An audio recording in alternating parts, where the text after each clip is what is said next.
This is the Discover Card Countdown to Green as we get ready to go racing. The area known as Chicagoland has a rich racing tradition that dates back to the late 1800s. Alongside historic Route 66 in Joliet sits the Chicagoland Speedway. NASCAR racing here dates all the way back to 2001. This track has developed a reputation for temptation and terror. Today, the Nextel Cup Series is back, and the only thing fans here in Chicagoland have to say is, holy cow. The road from Daytona to Chicago is about 7,050 miles long, if you follow the same path as the men in the Nextel Cup Series. For a handful of drivers, it has been a rewarding ride. Vigilance has paid off with victory, but winning simply is not enough. Potential and promise for the future are chased and challenged by champions from the past, all seeking a seat in NASCAR's September Stakes Race for the Riches. I don't want to know. For 5 months, the young and the unsung have shown they have the car and the courage to compete, while valued veterans have rekindled a flickering light. Now, just 9 races remain to capture a spot in motorsport's elite top 10. It is a desperate drive for a starting spot in NASCAR's most demanding chase. The race for the Nextel Cup Championship has arrived in Chicagoland. Now, it's time to get in the gas.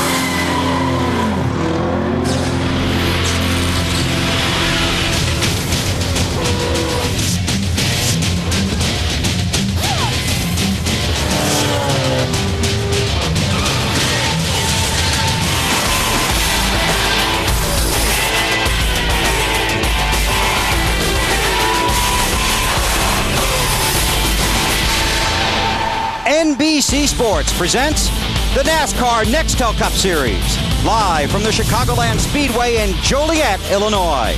More than 75,000 fans will be here today as the season strikes the halfway mark. 16 drivers broke the track record in qualifying, led by this man, 4-time series champion Jeff Gordon. On Friday, Gordon won his 4th straight pole position, and today he chases his 3rd straight win. Hi everybody, welcome to Chicagoland. I'm Bill Weber, and on behalf of our entire NBC Race family, we're really excited to be back.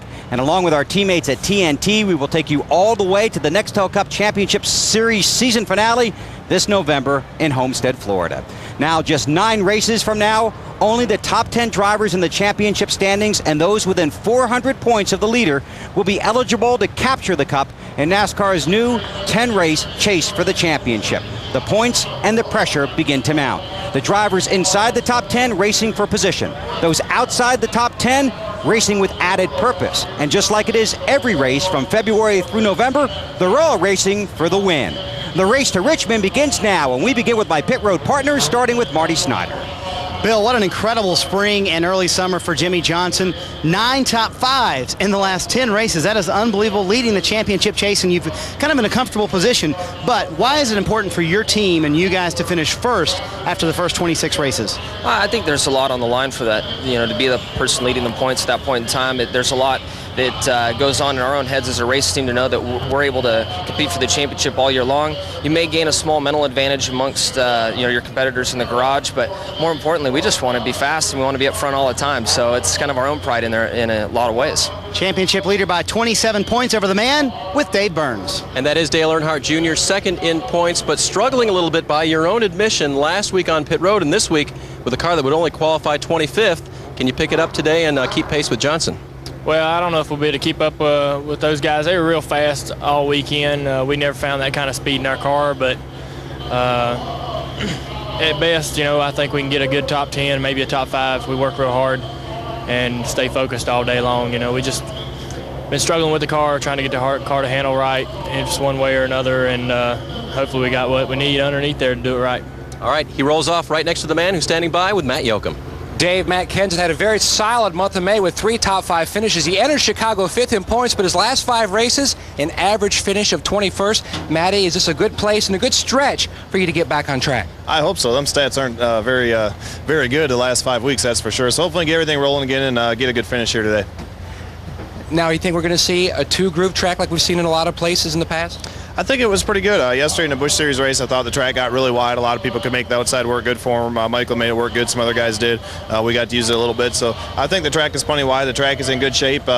Starting so late, hopefully we can beat the weather and get the race over before the thunderstorms get here. But I think we got a halfway decent car, and I think the track's in great shape for a good race today.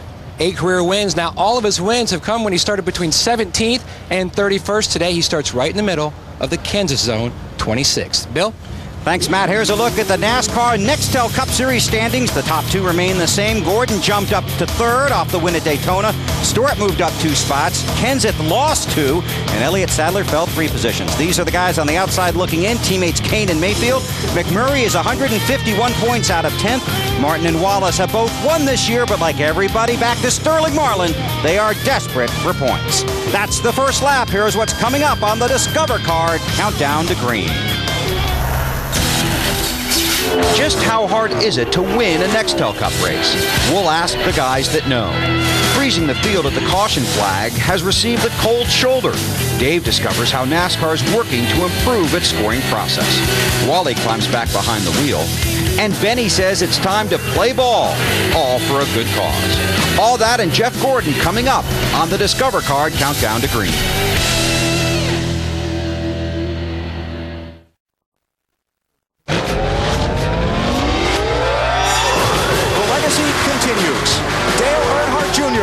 The 46th Daytona 500. At the line by inches is Matt Kenseth scoring the win in the Subway 400. I was making some noise. I was a working boy. I'm at the top of my voice saying, look at me, mama, I'm making some noise. Race fans are going wild. Rusty Wallace going back to victory lane at Martinsville. Here he comes. Some cheers, some boos. Jeff Gordon's going to win the Aaron's 499. I'm making some noise. I've been a working boy. I'm at the top of my voice saying, look at me, mama, I'm making some noise. For Mark Martin, his 4th win on the Monster Mile, and he breaks a 73-race winless streak.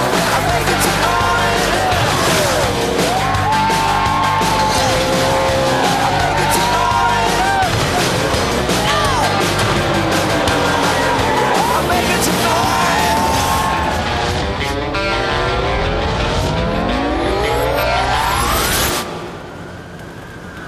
The winning men and the winning moments in 2004. More than 70 drivers have started at least one race this season. Only 9 guys have gone to victory lane. Winning a Nextel Cup Series race is tougher than trying to get good seats at Wrigley Field in July when the Cubs are playing anybody. That's because when these drivers walk to their car on a sunny Sunday afternoon, most share the same thought about winning. Because to a true racer, second is a synonym for failure and the frustration that comes with it. It's one of the only sports that you have one winner and 42 losers every single weekend. There's things that you're in control of and there's things that you don't have control of, but all of them have to be 100% to win. Everything has to be perfect. The driver, of course, he's a big part of that. You have to be dead on. You've really got to surround yourself with the very best people you can possibly find. You can't be content with guys that are just pretty good. You got to have the best. There are more good teams that you have to beat week to week, and you can't make any mistakes. There's more things that could go wrong than could go right to help you get to victory lane. If you're off at all, you'll be lucky to stand in victory lane. You have to be on top of everything.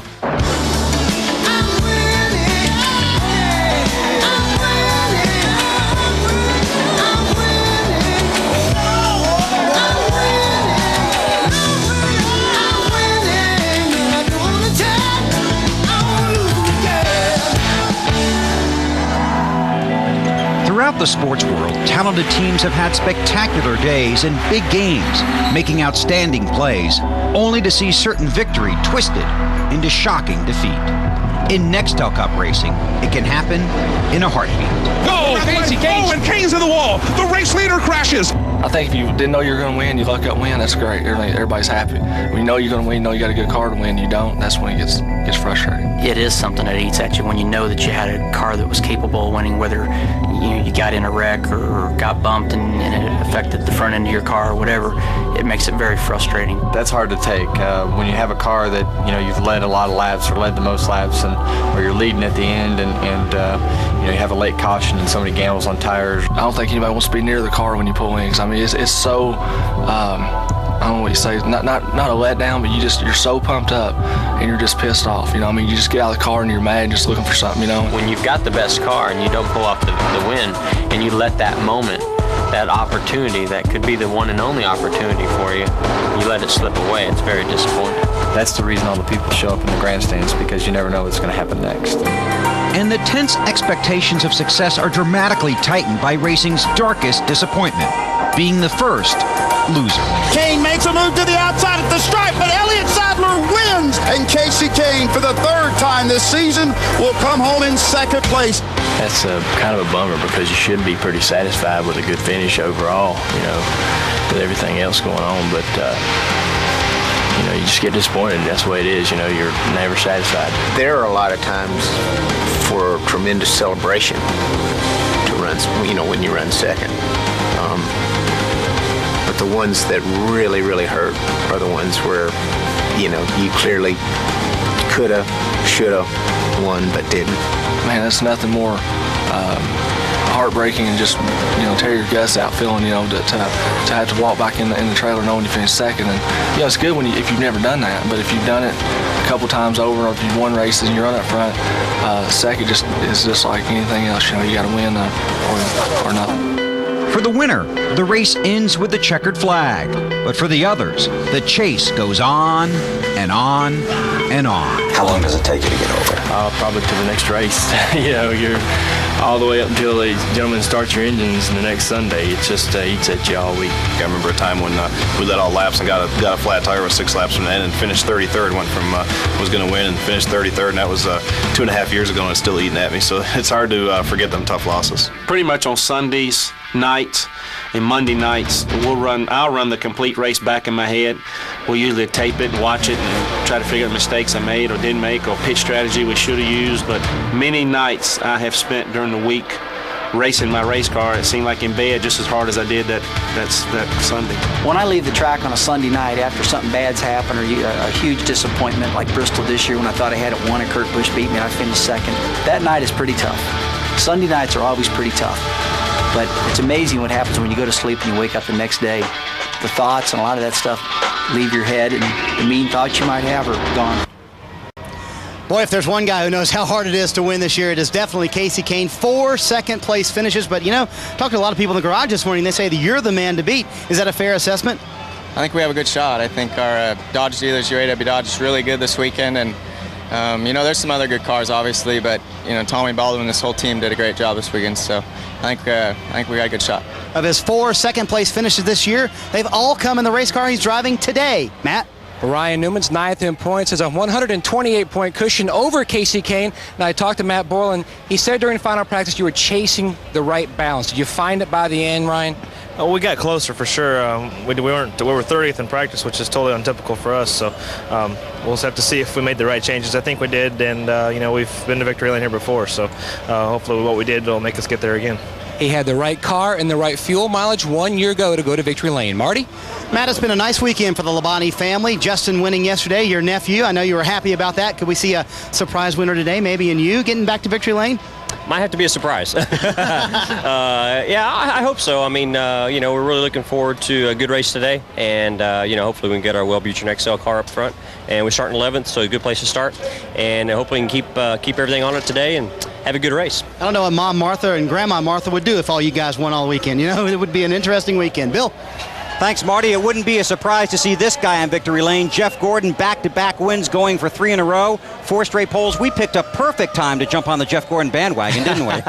Well, we're glad to have you guys back, and it's an exciting, second half that we're going to get started here with. But things certainly are running going very well for the DuPont Chevrolet team, and it's a big win for us last week, and we're just going to try to keep it going. And I was pretty shocked with the pole on Friday, but these guys have just been giving me amazing equipment, and we're trying to make the most of it. How was it under race conditions? It was good. We definitely needed some adjustments that we need to make. We were really waiting to that second practice to get the temperatures up in the track and in the tires and see which direction the car went in. And we over-adjusted a little bit for that second practice, but I feel really good about the adjustments that Robbie and the guys on the team made to start this race out. We're starting up front. We got a great spot on pit road to pit from. The pit stops have been fantastic. Horsepower has been great. So, right now our confidence is sky high, and we've got to just keep doing what we've been doing and keep communicating. And there's no doubt in my mind that if we just, have the teamwork that we've had here lately,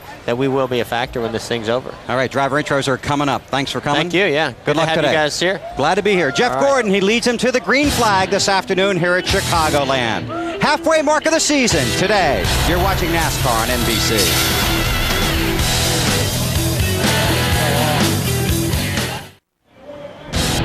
The Discover Card Countdown to Green at Chicagoland continues from pit road. In NASCAR, drivers do not race back to the caution. It's a safety measure adopted last September so that emergency crews can hurry immediately to the site of any crash. NASCAR has been working hard to perfect the process of locking in the running order when the caution came out. Now, we met with NASCAR President Mike Helton here at the Speedway on Thursday. He was up front saying things have not gone smoothly. Dave Burns was at that meeting. Dave, freezing the field has really gotten the big chill from the fans and some competitors, but that feeling may be beginning to thaw. Well, that meeting you talked about, Bill, that was also held with NASCAR Nextel Cup competitors and Busch Series competitors this weekend. NASCAR wanted to show them the system that they use to freeze the field. And now, race fans, we're taking you to Race Control to show you. It's really made up of three components. First of all, a transponder that's mounted to each car that sends out a unique signal. On the racetrack, there are sensors, or we call them scoring loops, that pick up the transponder when the cars roll across it. And then that information is fed right up here to this laptop computer, and all the information goes right in here. Here's how the system works in action. Something happens on the track, the race director calls for a caution, an accident, debris, something like that. He calls it on the radio frequency. The official sitting right here will simultaneously hit this switch, which is the caution lights, causing the drivers to slow down for safety, and hit the button right here on the laptop, which freezes the field. At that moment, the computer knows exactly where every car is on the track and every loop that they just passed over on the track, every sensor. And it also knows which one the leader is. So it takes the leader, starts from there, puts down the information, has an order together in 3 seconds. That's how fast NASCAR knows the running order when a caution comes out. And it rarely gives them the need to look at videotape anymore or make judgment calls, Bill. But Dave, there are some instances where judgment calls do have to be made. Well, that's true. A car that spins out or has an accident, he's no longer in the running order, so you can't give him the position of the sensor that he just passed over. So there's a little that has to happen there. Also, on the final green flag lap, they will not look to the scoring sensors. They will look to videotape replays to see who the leader was at the time of caution, not who the leader was at the last scoring loop. And that's a really good idea, Bill. Okay, Dave, thanks a lot. We'll be watching that throughout the race here at Chicagoland this afternoon. Once again, this season, former series champion Benny Parsons will take us into the shadows of this sport so you can meet some of the important people that aren't very often in the spotlight.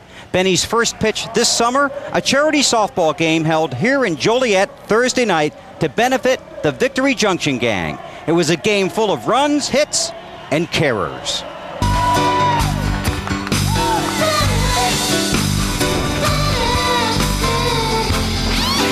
You know what she said? I got your line because you're old like me. In the pregame autograph session, not every fan came to get something. This boy gave Kyle Petty a jar full of change that he had saved for a year. We've raised almost $26 million to date, and a little over a third of that has come from fans like all you guys up here. And that's pretty phenomenal. Did you throw it underhanded? One bounce or two? One bounce. Close. You know anything about this game? No. Hit the ball, catch the ball, run the bases. I don't. Is that simple? Yes, it's simple. Pitcher's mound's pretty high. See that? You don't go back there, though. I don't know where I go, Benny. In other words, you don't know anything about this game. the ball's bigger. Yes, I'm all over it. Can't believe the first play of the game, my brother was up at bat and I got him out at first base. I mean, how often does that happen? But, oh well, he'll probably get me out too. He's at first base anyway. Oh, he got one. Dive for it, dive. All right. So how come you aren't playing? I'm old. Schrader's playing and he's older than you. Yeah, but Schrader's young and virile inside. You know that. Outside, outside. Good eye, Schrader, good eye. But who won and who lost wasn't important. With 6,400 tickets sold, more than $50,000 was raised for the camp. Go on, PJ, swing for the third. And on this evening, that was the only score that mattered. Thursday night, the players were on the field, but it was the fans that hit a home run. Which one of these guys will hit a home run today and end up in victory lane? We'll find out in 400 miles at Chicagoland.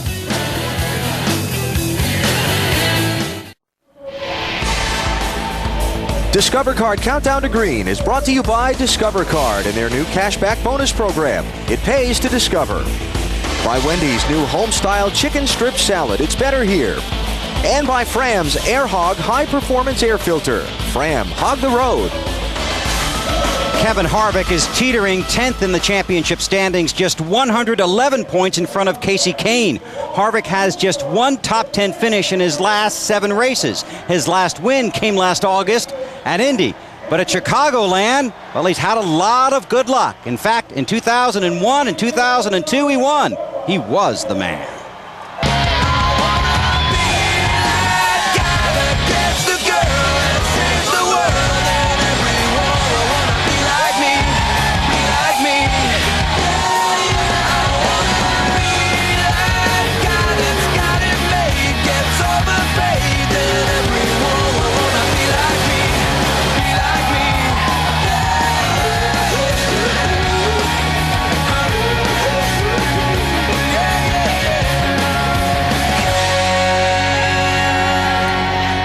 Well, he's certainly been the guy here at Chicago. Remember last year, as Tony Stewart throws water on just me, not him, he finished, thank you, I appreciate that, Harv. He finished second. He was running second, ran out of fuel at the end of the race, but this racetrack has changed. Don't throw the water again, Tony. This racetrack has changed. How does that change what you do as a driver?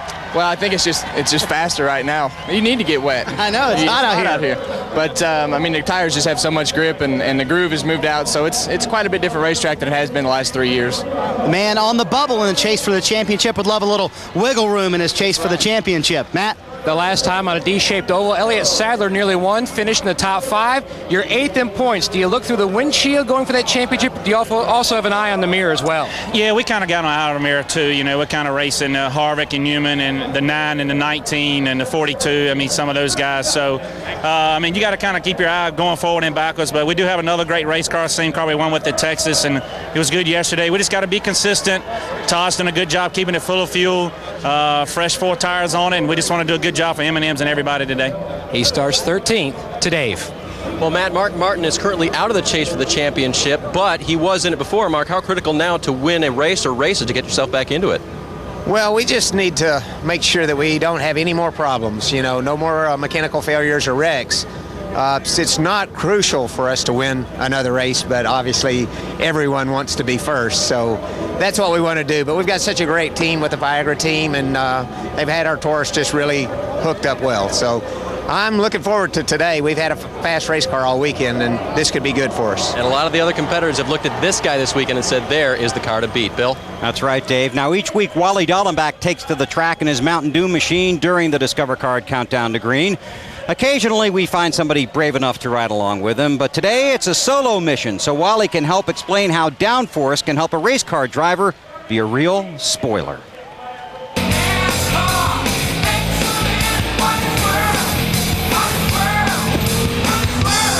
Welcome to the first Wally's World of the second half. What we're talking about today here at Chicagoland is downforce. Now, what is downforce? Well, picture your car going through the air at 180 miles per hour. You need that car to be pushed into the racetrack.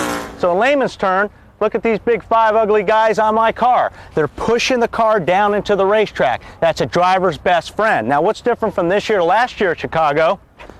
This right here, the rear spoiler. This rear spoiler is 3/4 of an inch lower than when we were here last year. JH, pop off.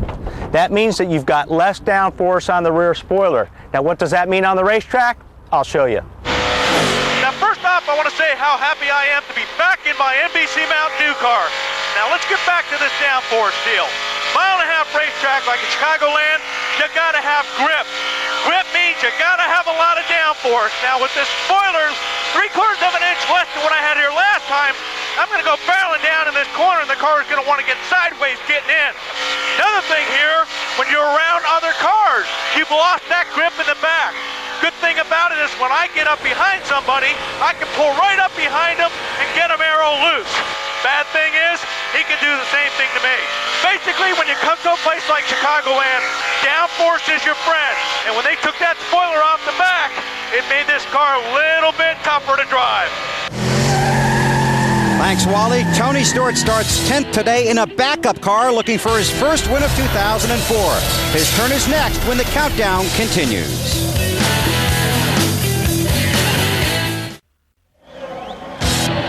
The Discover Card Countdown to Green continues live from Chicagoland here on NBC. Every driver in the top 5 in the championship standings has multiple wins this season.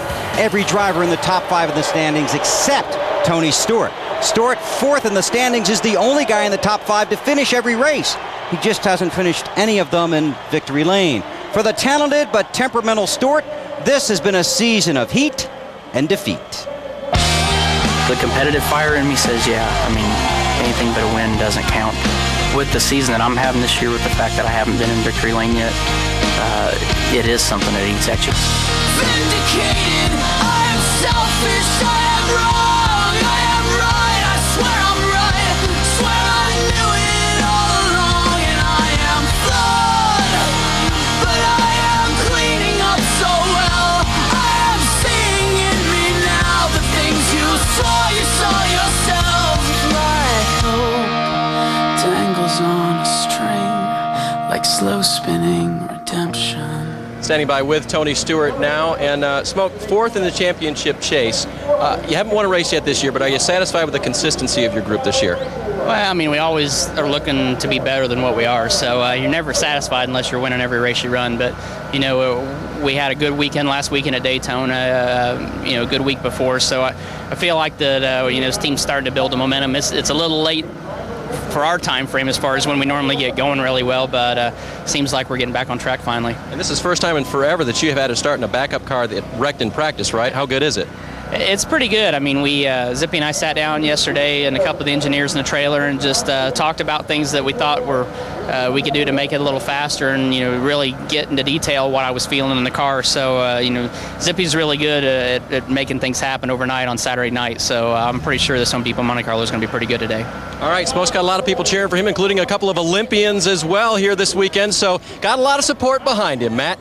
Dave, one of the biggest topics of conversation in the garage area this morning was today's heat, and Kurt Busch, how will that not only affect the race car on the track, but also the drivers? Yeah, we do the best we can to prepare for heat at Sharpie by running a black car. And a black uniform. Black 3-layer Alpine Star suit. I don't know what we've got going on with the heat, but I think the way that you can adjust to it is to have a setup that is adjustable. We've been playing around with 80-degree temperatures all week, and it's been cooler out. Today, just the heat index has risen, and therefore it's going to abuse these tires more quickly, and we just have to make sure we don't burn the right front off the car like we saw yesterday.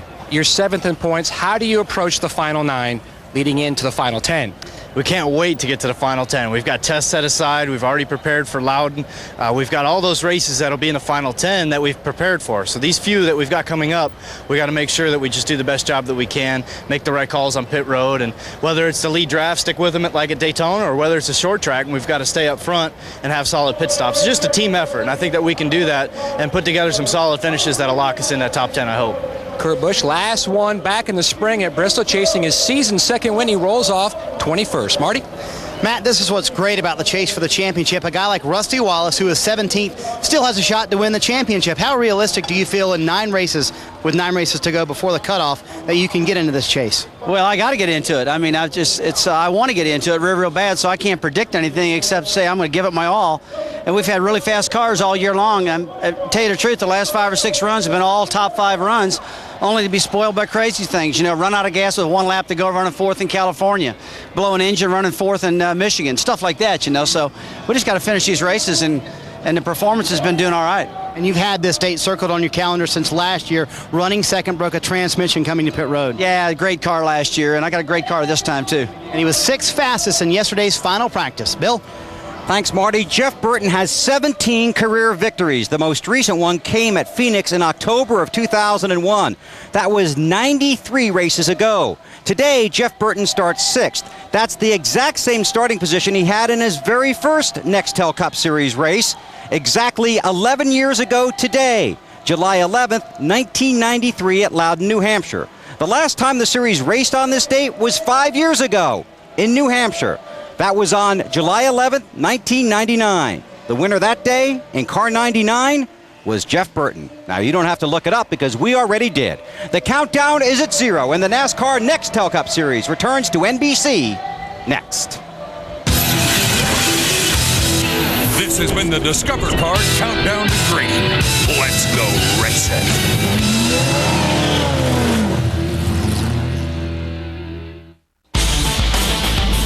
NBC Sports presents the NASCAR Nextel Cup Series, live from the Chicagoland Speedway in Joliet, Illinois. The stars of the Nextel Cup Series are on pit road, poised for the 18th race of the season. 16 drivers broke the track record in qualifying, led by 32-year-old Jeff Gordon on the pole for the 4th straight race, chasing his 3rd straight win and hoping for another big day in a career full of accomplishments. If I traded it all, if I gave it all away for one thing, just for one thing, if I sold it all, if I knew all this one thing, wouldn't that be so? Jeff Gordon wins. Welcome to the Chicagoland Speedway in Joliet, Illinois, everybody. I'm Bill Weber. The NASCAR Nextel Cup Series hits the halfway mark this afternoon. And it's time to determine who will be in that 10-race shootout that will determine the 2004 Series Championship. 9 races remain on the road to Richmond. That's when the field will be chopped, and 10 men and everyone within 400 points of the championship leader will be eligible to capture the cup. Young talent has been exceptionally strong and exciting this season. 4 of the top 6 positions in the championship standings are held by former champions. And some of the most popular veterans in the sport, some that have been to victory lane and some that have not, must start to make their move today or they will be locked out of the championship chase. We're heading to a 3:33 Eastern Time green flag this afternoon here at Chicagoland. Jimmie Johnson leads the points, chased by Dale Earnhardt. Everyone else trying to catch up. Jeff Gordon has 4 straight poles. Today he goes for his 3rd straight win. Kasey Kahne looking for his 1st win of the season. He has 4 second-place finishes. Kevin Harvick won here the first 2 times the Nextel Cup Series came to Chicagoland, but was disappointed 1 year ago. He's the defending champion at the Indianapolis Motor Speedway. Brian Vickers, a talented rookie, running under the Hendrick Motorsports banner along with Jimmie Johnson, hoping to go to victory lane and follow in the footsteps of Jeff Gordon. Trackside for the pre-race ceremonies. Ladies and gentlemen, will you please rise and remove your hats as the United States Marine Corps presents our national colors.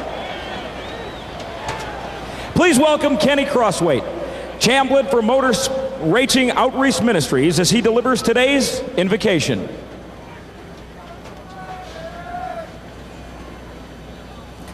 Father, we pause now to acknowledge your presence. We thank you for the provision for all of our needs, both spiritually and physically.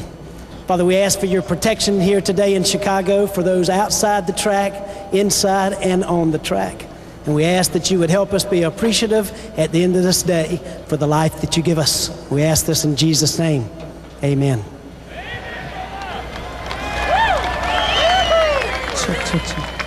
Ladies and gentlemen, please remain standing as country music sensation and multi-platinum RCA recording artist Sarah Evans performs our national anthem. Oh, say, can you see by the dawn's early light what so proudly we hailed at the twilight gleaming, whose broad stripes and bright stars through the perilous fight o'er the ramparts we watched were so gallantly streaming, and the rocket's red glare, the bombs bursting in air, gave proof through the night that our flag was still there. Oh, say does that star-spangled banner yet wave o'er the land of the free and the home of the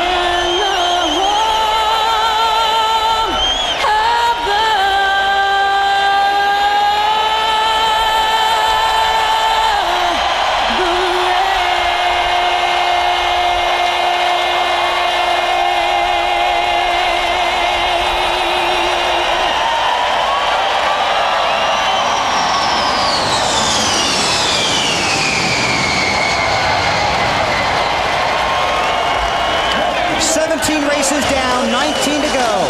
Every driver and every crew member knows the championship is awarded on a cold December night, but you earn it in the heat of a season of summer Sundays. Get ready to turn up the heat.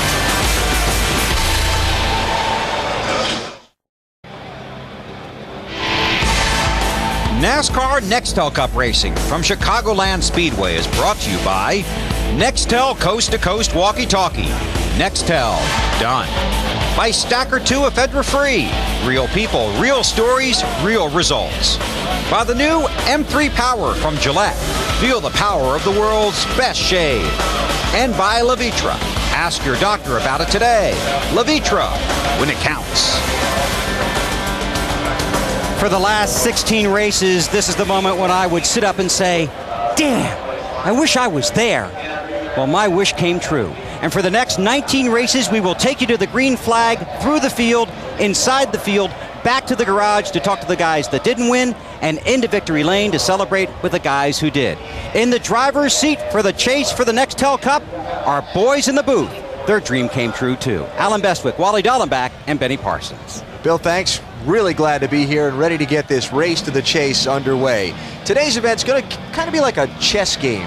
Except instead of capturing the king, you're going to have to use your strategy to capture that #1 spot. Some people are going to have to play some moves to make this happen. That's a phrase we're going to hear all day today. Track position. Jeff Gordon, as he goes for 3 in a row, he's perfect in the pole position. Elliott Sadler in a pre-race show talked about 4 tires and fuel. We'll see just fuel today. We'll see 2 tires, all trying to get that wonderful track position in front, because it's so important to get there, to get all that air over your car, to get that downforce you need to go to victory circle. Guy out front's got the advantage. Everybody else still has to pass him. Wally, in yesterday's NASCAR Busch Series race, we saw a couple guys leading have troubles with right front tires. What did you hear about that this morning in the garage area? Yeah, there were some tire issues yesterday in the race, and I talked to a couple of crew chiefs, one being Jimmy Johnson's crew chief, Check and Allison. He really wasn't concerned with the problem like Matt Kenseth had. Matt Kenseth in the Busch race had a tire split like that, and the reason for that is they're starting them down on too low air pressures. They get too much heat too fast and they split. What he was concerned about was inconsistency in tires. Sometimes they get a set of tires that just isn't like anything else they've had. That's going to kill them in this race. That's really going to put them back if they get one of those sets. So we might see a little drama here. Guy that has a great car and leads 300 miles suddenly starts going backwards in the final 100. And we'll know why. We'll know why. BP, we're ready to go. I'm ready to go. Let's do it. All right. The race to the chase. 9 races to go before that cutoff point to see who gets to contend for the championship. It starts here today in Chicagoland. 43 drivers and teams set to go down on pit road. All they're waiting for to get this 400-mile race underway are those 4 famous words we'll get trackside. And now, race fans, please welcome back our Grand Marshal, the promotional winner from Meyer Stores, John Samuels, for the most famous words in motorsports. Gentlemen, start your engine.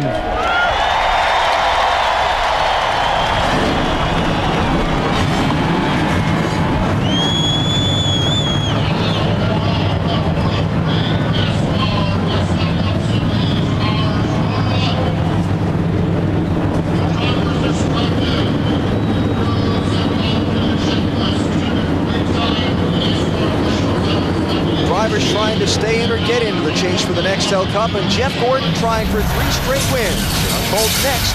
You're watching NASCAR on NBC.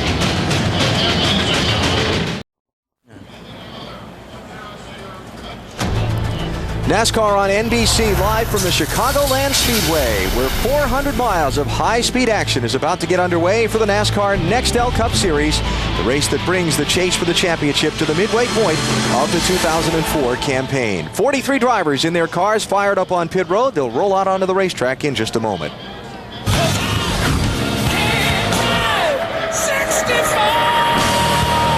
Budweiser, the official beer of NASCAR, proud to sponsor the Budweiser Pole Award, given to the fastest qualifier at each NASCAR Nextel Cup Series race. And for a 3rd time, Jeff Gordon has done it here, as he has set a new track record in qualifying for this Chicagoland race. In fact, Jeff Gordon, his 4th straight pole, 5th overall this season. Since 1979, Budweiser has been passing out a lot of money to drivers in the Budweiser Pole Award.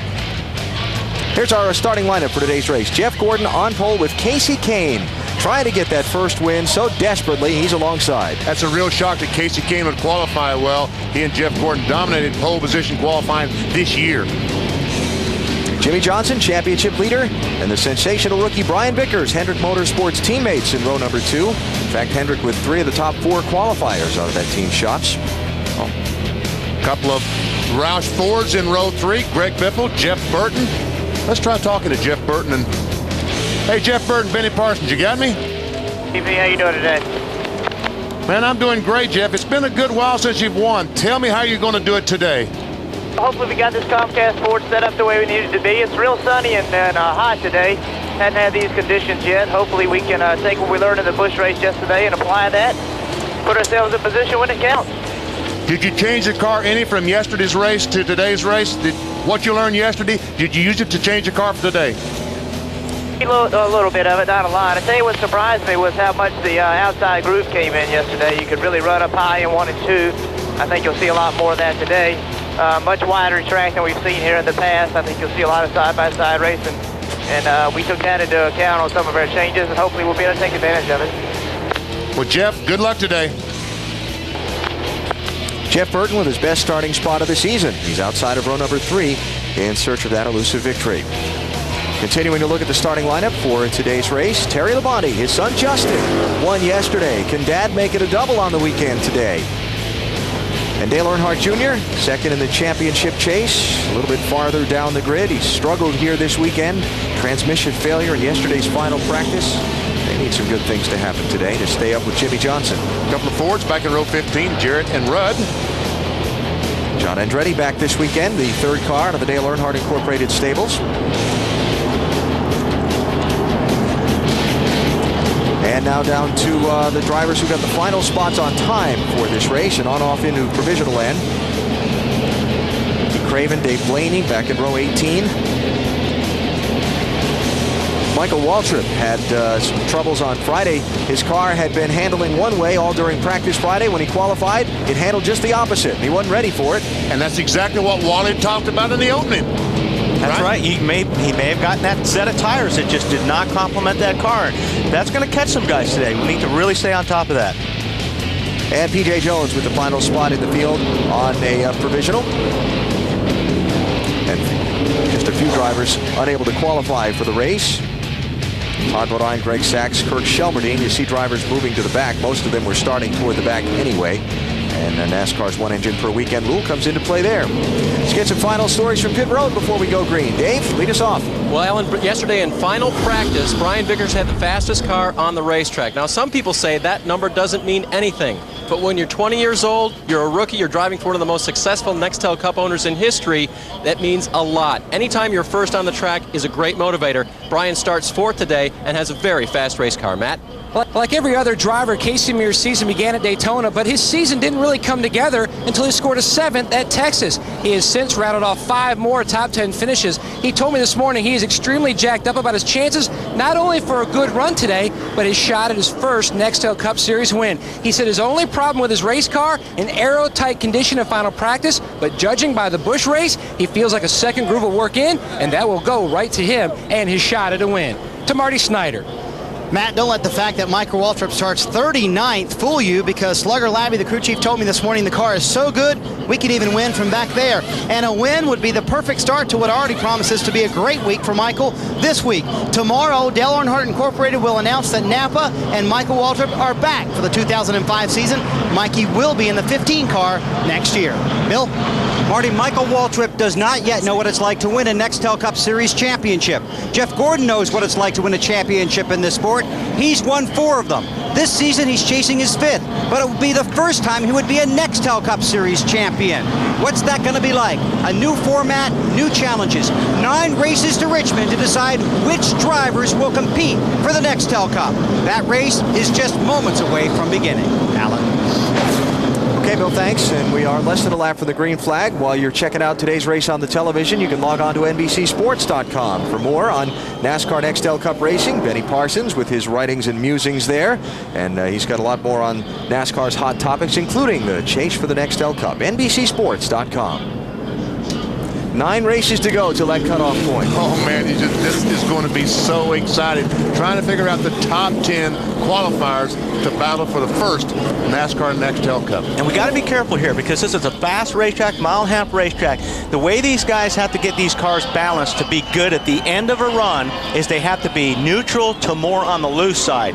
These first few laps are going to be really, really tense for these drivers, because they're not going to have that grip in the car until those tires get up there on pressure. So they're going to have to be really careful. Give guys a lot of room here. And when you're talking about loose, the possibility of spinning out down in the corners. The race analysis, 267 laps on this mile-and-a-half track to make up the 400-mile distance. Fuel mileage probably going to factor in somewhere near the end of this thing. And the last red flag lap, NASCAR won't stop the race after the leader has completed lap 263 in order to try and get a green flag finish. I guess that roar is all you need to know, huh? Pace car's off. And it is time to start today's NASCAR Nextel Cup Series race on NBC. We're underway. Now, you know they say not important to lead the first lap, but on these type of tracks, you want to be out front. So if you can get out front quick, it's going to be better for the aerodynamics of your car. Jeff Gordon, Casey Kane racing for that top spot.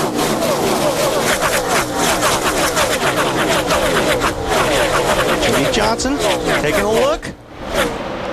Taking a look on a 9-car Casey Kane. Can't pull it off. Gordon leads lap 1, Kane is second, Johnson is third, Greg Biffle is fourth, and fifth is Brian Vickers. Tony Stewart trying to pick up some spots. Picked up some spots by the looks of it. He went way high and got right up against the wall. Looks like he passed a few of them. Going by Ryan Newman on the outside as we look on board Ryan Newman's car, Tony Stewart going down the backstretch to turn 3. Early on, all these guys will run right on the bottom of the racetrack with these cold, fresh tires. But as Jeff Burton talked about, they will be moving up as the laps progress. Tony started 10th. He's up to 7th now. Just in front of Ryan Newman. And running just behind Mike Bliss, driving the 3rd Joe Gibbs Racing entry this weekend, number 80. That'll be the car Tony tries to catch next. You see Bliss left of the screen, normally runs the NASCAR Busch Series for Joe Gibbs. They've had this 3rd R&D team that they've brought out a couple of times a year every year, and it's out here this weekend, and Bliss really qualified well. In fact, he was the highest qualified of the 3 Joe Gibbs cars. He outran Tony Stewart and he outran Bobby Labonte. And that's what the R&D deal is all about, is trying to try different things that the other guys can't, because you're in a points run. So they're learning a lot, and it's paying off. Dale Jr., Rusty Wallace back in traffic and racing for 22nd and 23rd. Junior started 25th, so he has moved up a couple of spots. Tony Stewart goes by Bliss. Here comes Ryan Newman in the 12 car going by Bliss in 80. So that puts Tony up to 6th. Newman taking 7th, and here comes Jeff Burton in the 99. It doesn't look like Mike Bliss in that 80 car can keep the car down on that bottom like the other cars right now. And that's going to hurt him because he's going to have some guys passing him. Check this, Casey Mears driving up on the outside of Jeff Burton and trying to take that spot away. Already they're up on the top side of the racetrack. Now, if the 80 car is loose of Mike Bliss, he does not want the 41 car behind him. He may be moving up that racetrack or using that higher line because he's loose, and it looks like he is a little bit loose right there. Loose when the front end grips better than the back end, and the back end wants to come around on you when you're turning left.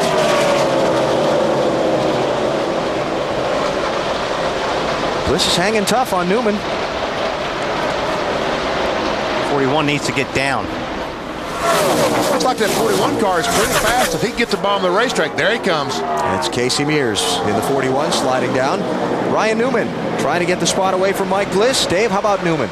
Alan, in practice yesterday, they went from very, very tight to loose on the car. They thought maybe just a little bit too loose, so they tightened that car up this morning by making a track bar adjustment, also taking camber out of the left front tire. But that side-by-side racing, Wally, I don't think you prepare for that nearly as much as you prepare for your car being alone on the track. Well, that's exactly right. When you're out there trying to get a balance on the car in practice, you're out there by yourself, and until you're happy with the balance of the car, you don't go out and run in traffic. A lot of these guys are running in traffic for the first time with their race setup. Casey Mears in the 41, Bakersfield, California native. Picks up a spot, moves him up to 9th. And last time Mears in the 41 pulled up behind Mike Bliss in the 80 as he pulled up right behind him, really got him loose, and Bliss had to chase the car off the racetrack and back off the throttle, which allowed Casey Mears to drive by. Elliott Sadler on the move there, 38 car to the inside. And behind them, Kevin Harvick, 29, trying to get a spot on Jamie McMurray in the 42. That's 12th and 13th. The 29 is in 13th. That's Harvick.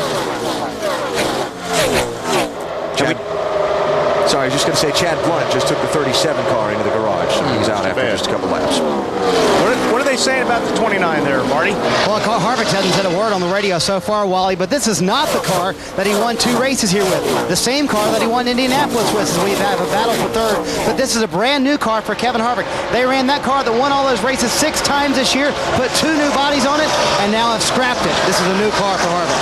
And Greg Biffle, the 16 car, goes by Jimmy Johnson, goes into the 3rd spot. And remember how well that Greg Biffle ran in California back in late April, early May. A racetrack very similar to this, huh, Bill? Absolutely, Benny. In fact, talking to their crew this morning, and crew chief Doug Richard, he wanted cloud cover. He wanted a cooler day because they're better in cooler weather. But they said this car is good. It is the California car. It said this car gives his driver confidence on this type of track. They've tried to make it a little bit better, but they had confidence in the car and in the driver when the green flag fell. And Bill Weber, that is real important when you're a race car driver, because if a race car driver has confidence in one of those cars, these guys have a lot of cars to work with, but if you like a race car and you're confident with that car, man, that is a huge plus when you go racing. And all of a sudden, the Nextel Cup points leader, Jimmy Johnson, seems to be struggling. Biffle goes by, now Tony Stewart goes by. So Jimmy Johnson back to 5th. And Bill talked about teams that wanted cloud cover. There are clouds moving in, and there are rainstorms on the radar. We don't want that. We'll hope that that stays away from us so we can get this thing in full distance. Tony Stewart, Matty. Tony Stewart on the move, and it's not a surprise. You look at the last 2 years here at Chicagoland, a 2nd and a 3rd, and he has led over 125 laps. Now, Tony's car was a little free in the final practice session. They made some slight shock adjustment, tightened him up, and he is on the move. His teammate, the 80 Mike Bliss, extremely loose, guys. It looked it, man. I mean, you can tell when the car's up on the top side of the racetrack early like that and doesn't want anybody behind you, that's because he is loose. Jeff Gordon leads. Casey Kane is 2nd, followed by Greg Biffle, Tony Stewart, and Jimmy Johnson. We're just underway here at Chicagoland Speedway. You're watching NASCAR on NBC. NBC Sports at Chicagoland Speedway with live coverage of NASCAR, the chase for the championship. And we have a new leader in today's race, Jeff Gordon backing up. He's already 2nd. He's about to give that up to Greg Biffle. He gave it up. Trouble turn 2. 2 cars into the wall. Ryan Newman is one of them, and Kurt Busch is the other. Ryan Newman, 9th place in the NASCAR Nextel Cup points. Can't afford this because he's got guys breathing down his neck. Neither can he. No, neither can he. Kurt Busch. Kurt Busch is 7th in the championship.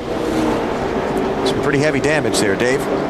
Alan, on lap 15, Ryan reported in, the car feels squashy in the rear. I feel like I'm on top of the track. Maybe I have a right rear going down. We'll see what the replays show. We see the left rear tire is flat, and there is the casing, the tread off the tire. So it just looks like right now, Dave, that maybe the left rear tire was flat. But we'll see. He had lost about 3 positions in the last couple of laps before that. So he was obviously trying to feel that car out, and we'll take a look and see what happens here.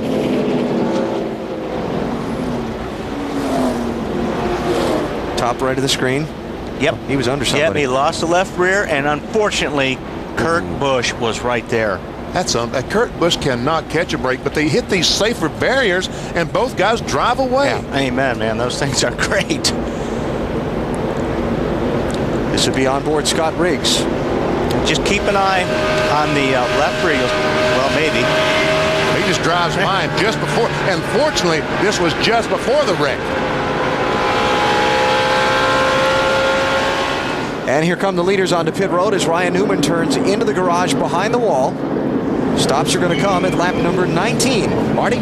Elliott Sadler in 7th. Last second call to take 2 tires, just a little bit tight in the middle of the corner. He said the track is very slick. Half pound on the right front tire. Dave? Ryan Vickers said the car's coming around just a little tight in traffic. Just give me 4 tires and fuel and send me on my way. Matt? A 2-tire change for Tony Stewart. Tight at both ends of the racetrack. They made a wedge adjustment.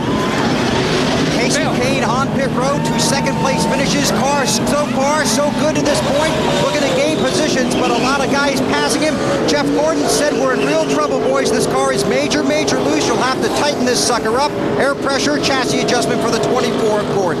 And already we're seeing 2 tires, fuel, just trying to get that wonderful track position, get in front. There's a 17 car coming out of no place up with the leaders. So a number of guys get just right side tires. We'll recap the pit stops for you when we come back under the first caution of the Tropicana 400 after Ryan Newman got in trouble down in turns 1 and 2.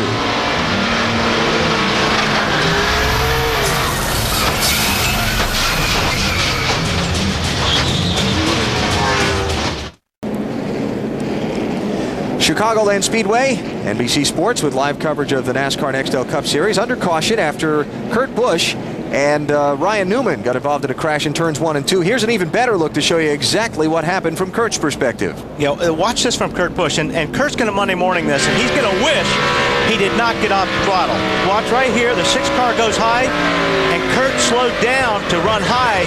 BP, I think he's going to wish he just stood on the gas. He may have cleared it. You think he might have gotten by? He might. And another thing is, I know Ryan Newman's going to be second-guess himself, because normally when you think you feel something wrong with the car, there's something wrong with the car. And drivers will second-guess themselves all the time, and when that happens, that's what happens to your car. One of those racing sayings, vibrations don't fix themselves. You feel something wrong, you know what? There's something wrong. You've been doing this a long time, you know better. But you keep wishing and hoping for that caution flag, that slowdown period where you can come in and fix it. But normally, you cause the caution flag. Or sometimes you think, maybe I just ran over some fluid, or maybe I got into some dirt. You're hoping it's not a tire going down. So Ryan looks on as his crew attempts repairs to try and get him back out. Again, he's in the top 10 in the championship, but barely. He's 9th and doesn't want to get any farther outside of that group if he can help it in these final 9 races. They got some work to do to get that back in the race. Absolutely. How about the McDonald's Drive-Thru Pit Crew Championship fueled by Powerade? Michael Waltrip's team spent the least amount of time on pit road among eligible crews at Daytona last week. Their second $20,000 haul on the season. Dale Earnhardt Jr.'s team leads the standings for the season-long $200,000 chase. Always nice to see the guys who go over the wall get the recognition they deserve. Yes, it is. That's pretty close, too. It is pretty close. 38 car Elliott Sadler's guys are right there. I tell you, these pit crews, they do a fantastic job changing these tires, putting in fuel. They're a very, very important part of this championship deal. Believe me, without a good pit crew, you don't even have a shot. Speaking of pit crews, the 38 car just a moment ago, they changed 2 tires. Now the tire carrier, Kevin Hall, he runs into the other guy coming around to change tires. He can't get by, but they know the car's got to go, so they just jump. The front tire changer, Darrell Lockyer, he just kind of pushed him, threw him out of the way so that Elliott Sadler could leave. Elliott Sadler lined up 3rd for the restart. Let's meet the members of his team.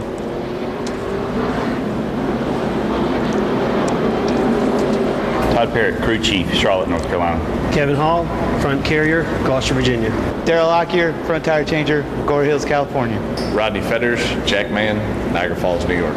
Lance Hanna, rear tire carrier, Weatherford, Texas. Dave Smith, rear changer, Millersville, Maryland. Preston Cordell, gas man, Middleburg, Florida. Jay Thompson, catch can, Omaha, Nebraska. Phil Horton, pit crew coach, Lenore, North Carolina. And they're from every place, aren't they? And you and I can identify with that because when you and I are ahead of him in the buffet line, that's what happens to us. He knocks us over. Tony Stewart is the new race leader. Terry Labonte and P.J. Jones. Uh-oh. We got a car in trouble. Brendan gone. Hi, say hi. Caution's out. Yellow flag, guys. Oil on the track. Caution's out, or suspected oil on the track.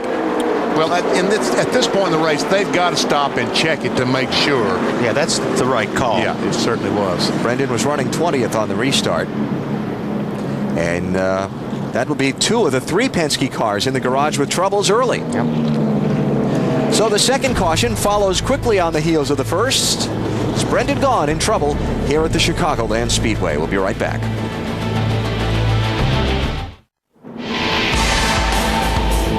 NASCAR Nextel Cup Racing from Chicagoland Speedway is brought to you by McDonald's, by Mobil 1, the official motor oil of NASCAR, by AOL 9.0, now with top speed technology, and by UPS, the official express delivery company of NASCAR. UPS, we want to race the truck. People love the truck. 75,000 plus on hand today at Chicagoland Speedway. Watching the pace car lead the field around. Second caution out. Brendan Gaughan in trouble. The earlier crash, Marty, is with one of its victims. And that is Ryan Newman with his banged up race car, surveying the damage, helping where he can. What happened, Ryan? Left rear tire went down. I kind of thought I had something going on, but at the beginning of a race, you just don't know if it's loose or what. And left rear tire went down, and that was pretty much it for the Mobil 1 Dodge. All right, there you go. And last year's winner behind the wall here early as the work continues. Let's look ahead from Kurt Busch's car at the incident. On board with Kurt Busch, Mark Martin just gets by in the 6 car, and there we see the left rear. The cap comes off the tire, and Busch, as you said, slows down to let the 12 car go up. I think that's what he was expecting, but if he would have stood on the gas, I think he made it just. But like I said, that's all Monday morning quarterback. And I think Kurt will look at it and go, he'll go, oh man, I should have done that, but know where he could go. So Kurt Busch and Ryan Newman and now Brendan Gaughan, all cars in the garage area being worked on early here at Chicagoland. Yesterday's NASCAR Busch Series race at Chicagoland, what a great finish. This is the white flag.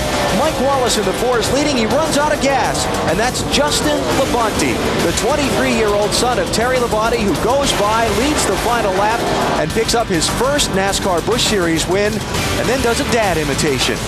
Remember last fall at Darlington Raceway when Terry won the Southern 500? He pulled up onto the flag stand, got the starter to drop him the flag. He said, burnouts are for kids. I'm going to take a dignified victory lap. Justin did one just like old dad yesterday. Looked awfully good. And you know what we saw yesterday was that track position was important, but also we saw a lot of the 2-tire, 4-tire, a lot of the strategies played out and made a big difference in the outcome in that race yesterday. Justin Labonte with his first NASCAR Busch Series win. Jason Keller, Jeff Burton, Casey Kane, and Ashton Lewis with top 5 finishes. Championship standings for the NASCAR Busch Series. It's close. 52 points. They head to Loudon, New Hampshire 1 week from Saturday. Craftsman Truck Series raced at Kentucky Motor Speedway last night. Bobby Hamilton dominated most of the night. On a couple of late cautions, Jack Sprague got by him, and then on a final green-white checker finish, Hamilton got back by Sprague to pick up the win. The NASCAR Craftsman Truck Series standings, Dennis Setzer leading a very tight championship fight for those drivers and teams. They race in the St. Louis area next weekend. We are under caution as cleanup continues from Brendan Gaughan's problem. Here it was a transmission failure. Tony Stewart is the race leader. You're watching NASCAR on NBC.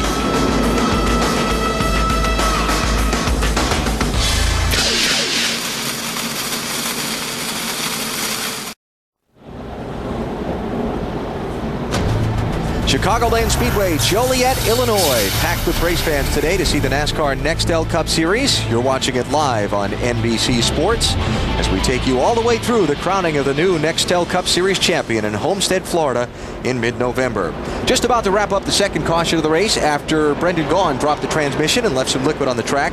From the first caution flag, the pit strategies that played out, let's try and set them for you. Tony Stewart got just right side tires that got him up into the lead. Elliott Sadler, Scott Riggs, Casey Mears, Jamie McMurray, Matt Kenseth, right side tires only. First guy with 4 tires. Oh, trouble on the restart for Matt Kenseth. Yeah, we had a couple of guys, Matt, and looked like Casey Mears had a problem on the restart. Whether they missed a shift or spun the tires, not sure. But, uh-oh, we got another smoker up there. Maybe that may just be low tire pressure. Greg Biffle, now it looks like the left front might be caved in on his car a little bit. That jam up there, Walt. It may have been happened on that restart when they got boxed up. Wow. Yes. Yeah, they're definitely damaged on the left front. He must have got into somebody when they missed a shift. Bill. Yeah, left front tire, Rob. Talking about it, trying to decide what to do. Somebody up there in the front was talking about a vapor lock. Didn't catch the team, Wally, but they were talking about watch out for him on the restart. Yeah, well, it was like an accordion effect, and we didn't get to see who Greg got into, but it definitely caved that left front end into. That could really cut a tire like that. Really got to be careful. Watch the 17. Okay, here's the jam up. Oh, he got into, is that Vickers? No, Vickers got in the back of the 17, and Biffle also ran in the 17. No, I think Biffle ran into Vickers by the looks of it. Well, how about we take another look at it, and we'll double check it for sure. How's that? Sounds good to me. Let's look at this again. All right. Now here's, okay, right here. Oh, wrong one, sorry. You got to do it on the telestrator, Wall. Come on. Right there. Okay, now watch. Right here. There you go. Okay. Now what? Now, yep. And then Biffle. Yes, he did. You're right. Gets into the 25 car. So we had like a. Oh, he got in there hard. I mean, he picked the rear of the car up. And the 42 car was the one that either vapor locked or. Okay, so now that we've gotten that figured out. Well, we don't have the telestrator figured out. I did what you used to do. I wrote on it with an ink pen. Yeah. So I'll clean that later. Don't tell the crew that. Tony Stewart is the race leader. Jeremy Mayfield is second. Mayfield got fuel only on the caution flag pit stops before. I started to say when all that mess happened on the restart, Jeff Gordon was the first one in line who got 4 tires. He restarted 7th. He's up to 5th after that little shuffle and schlemazel there on the restart. And we see that Biffle has chosen to stay on the racetrack, and the smoke has diminished somewhat, almost gone. I guess it's kind of made its own clearance. Bill, what are they saying in the pits about the 16 car? That's what he's saying in the car. They asked him, is it getting better? And he said, all he said was, yeah, better. He definitely didn't want to stop. Dave. 25 car Brian Vickers got hard into the 17 car. That right front is damaged. They tried to tell Brian not to get into it. They said bottling up, but it was too late. And now Brian says the car is very, very loose. And on the way back to the front, Jeff Gordon in the 24. Vickers' teammate, as he took his 4th spot away from Casey Mears. And we talked about it earlier in the pre-race. It's all about downforce here. And when you hurt the fenders on these race cars, you hurt the downforce on your car, and it's going to make for a long day. Bill, what are they saying about the 24 car now after you changed 4 tires? A lot better, Benny, and I just wanted to reiterate, when that first caution came out, Gordon opened the radio and said, in a very disheartened voice, we're in trouble, boys. This car is really, really loose. He said, you're really going to have to struggle to get this thing to start sucking up to the track, or we're going to have a long day. They made air pressure and chassis adjustment, made it better. But that's the thing, Bill, when you've got a combination like Jeff Gordon and Robbie Loomis who work together very well. Robbie Loomis knows exactly what to do when Jeff Gordon says it's very, very loose. He knows what Jeff means, and he knows what changes to make. That's why those guys are so good at making adjustments. Watching this race from back about 15th on down, Dale Jr. trying to move up, and you see Brian Vickers in the 25 damage that right front fender, and it hurts. He was up there in the top 7 a little while ago. And now he's back outside the top 20 here after these couple of cars get by. And he's going to probably stay on the high side for a long time, because if that car is loose, he can't turn the steering wheel. If he turns the steering wheel really hard going down into the corner, like BP said earlier, it wants to spin out going in. So he's going to have to ride high and wait to get back in the pits to make some kind of adjustment. Dave Burns has more on Brian Vickers.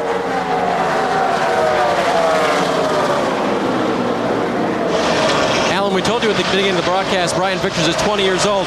Well, his car owner, Rick Hendrick, is a little bit older than that and been around a little bit longer. They're both from the South, North Carolina, and a little earlier under caution. Here's the conversation they had. Mr. H, you sit in the motorhome and be disappointed. I hope you're on top of one of them hot boxes. Here in the sun, and I used to prime the back up in heat, worse to death, all day long. Uphill both ways, I bet. For some reason I knew that was coming. I knew the uphills both ways deal was coming. You did forget the barefooted part. We got the barefooted part. That's right. Uphill both ways, barefooted. Little generation gap there that they're having some fun with, and the caution flag is out. And that's what that team right there needed, because they're going to be coming in and they're going to be trying to fix that car, Brian Vickers. Caution is out for debris. And there it is. Wow. That may probably come up. Probably the 21 car. 21 car looks like he's missing a bunch of material on the right front. And Kenseth's going right over that sheet metal. I hope his crew is watching this, because he probably ought to pit. Wow. Harvick fortunately hit it with this bumper.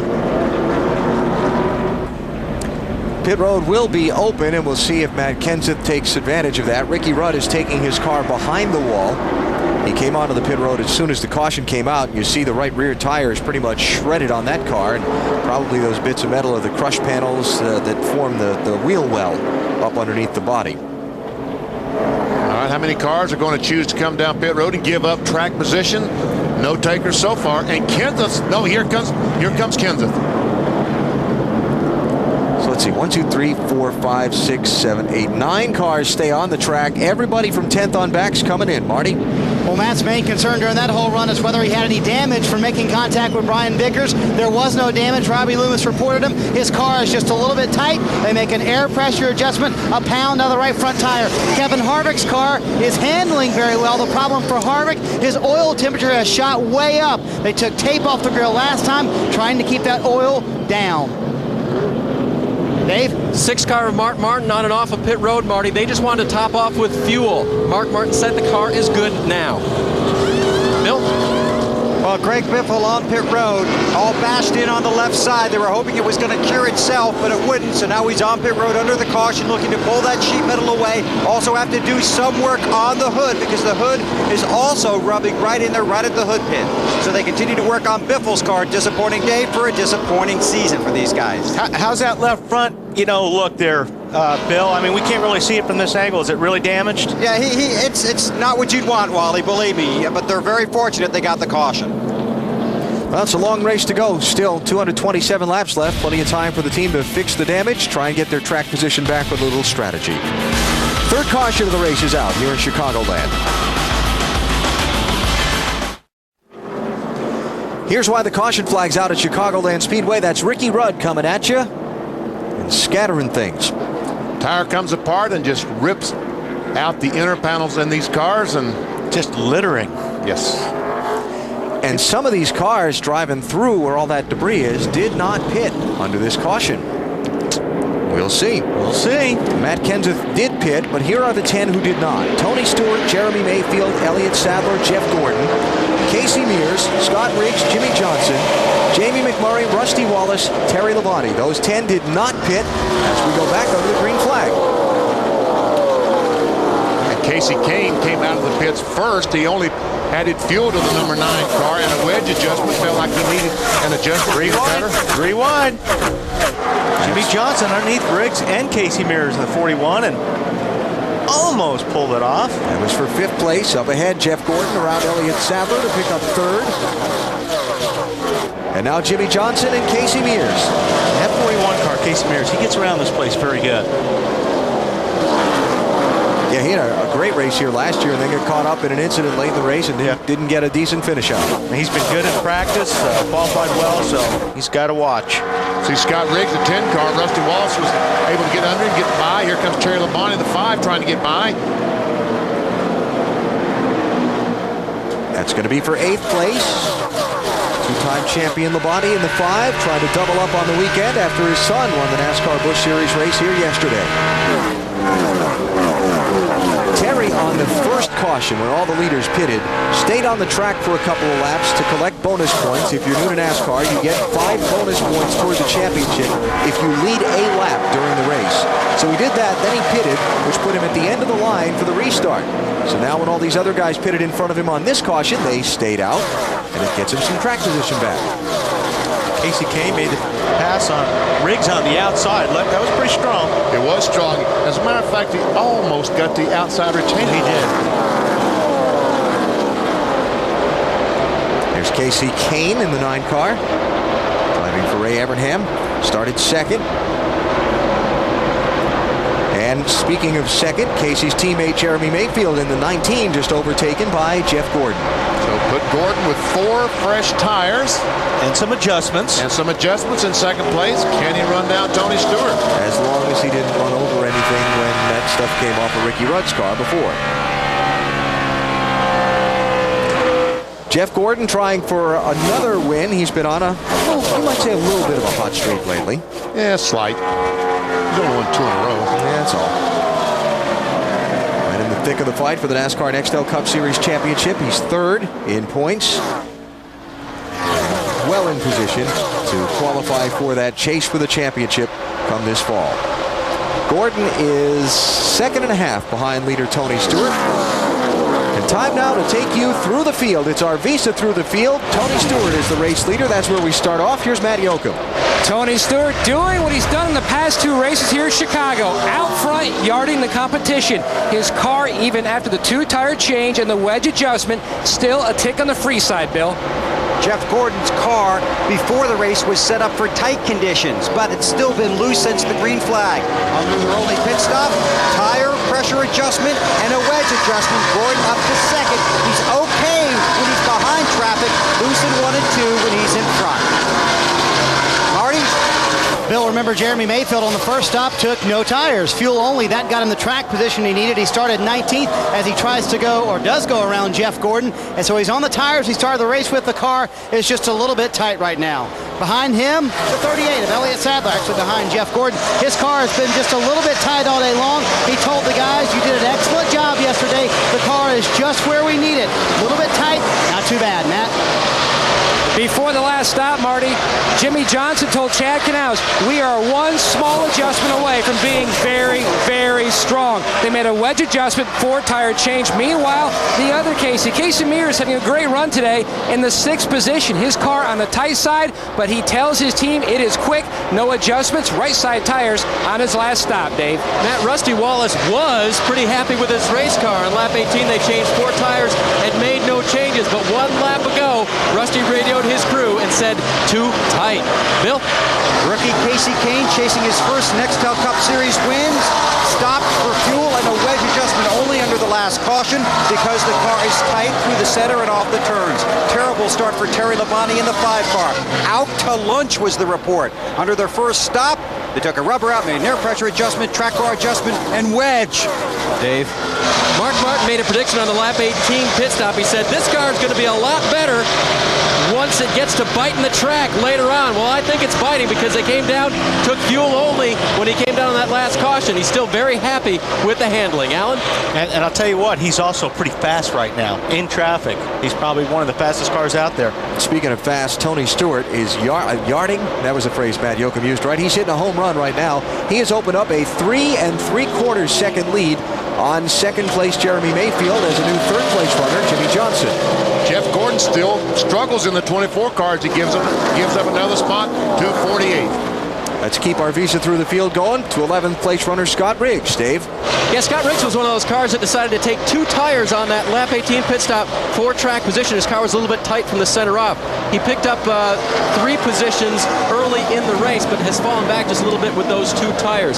As for the 99 of Jeff Burton, he just stopped, took 2 right side tires and fuel, also made a wedge adjustment because his car had gone a little bit tight. Marty?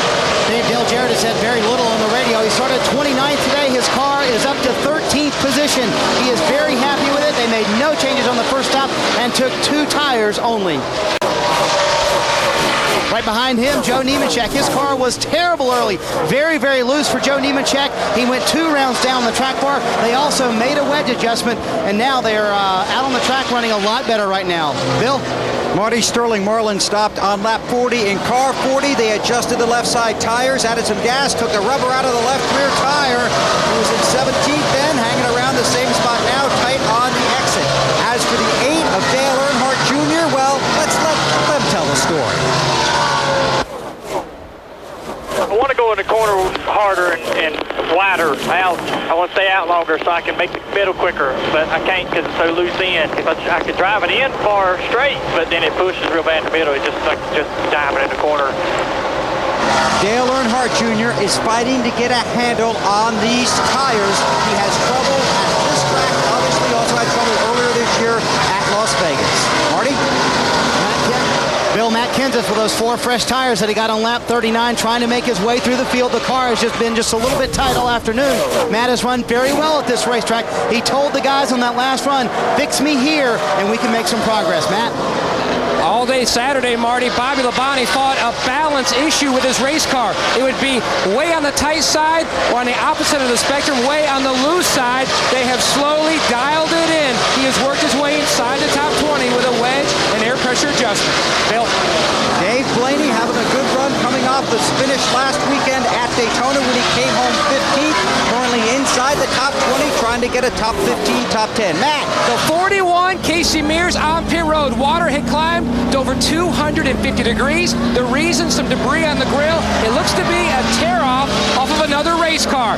4 tire change as well. No other adjustments. Tough break for Casey Mears.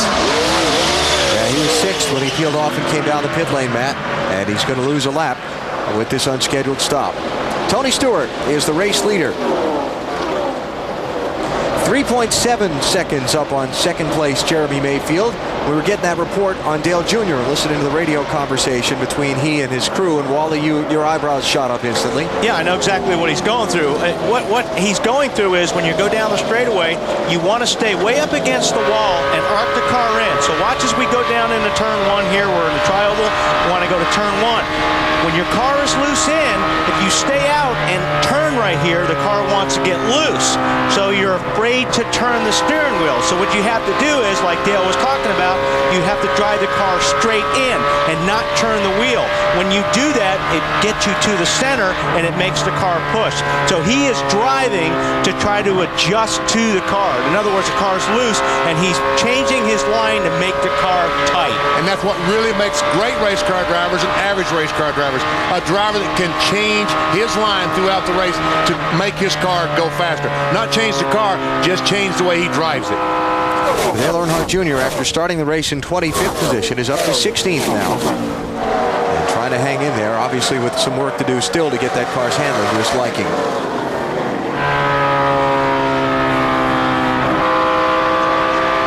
These kind of racetracks, the tracks that are not the super high-banked speedways, they've kind of been the struggle for Dale Earnhardt Jr. and his team this year. They continue to work to try and perfect their setup on these tracks. And they've gone to Kentucky Speedway for 4 straight weeks testing, trying to get better for here. Because if you remember at Las Vegas, they were awful, and they knew they had a lot of work to do. Matt, what happened to the 41 car? Well, BP, when he pulled into his pit stall, the tear-off, which was on the grill of that race car, fell off the grill. The water had climbed over 250 degrees. Now, another problem for his teammate, the 42, Jimmy McMurray. He pitted under the previous caution. The reason? This was stuck in the grill of his race car. Wow. And that came from the 21, right, Matt? Came from the 21. A brace. To Marty.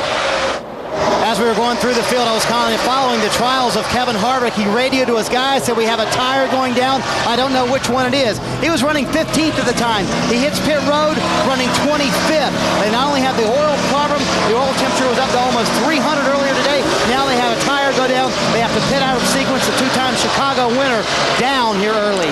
And you know what? They got a lot of tape on that car. He has no opening in the grill. If you look at the front of the car here, there's a lot of tape on that grill. Now what that does is that helps the downforce of the car, but you're blocking off the opening for the cooling. So Marty, do you think that may be a problem? Did they take any of that off? That was one of the problems, Wally, and what they did on the very first stop, they pulled a 1-inch strip of tape off where the oil cooler is to get some air to the oil cooler, trying to bring that oil temperature down. Like I said, it was at 300. It's now down to 250.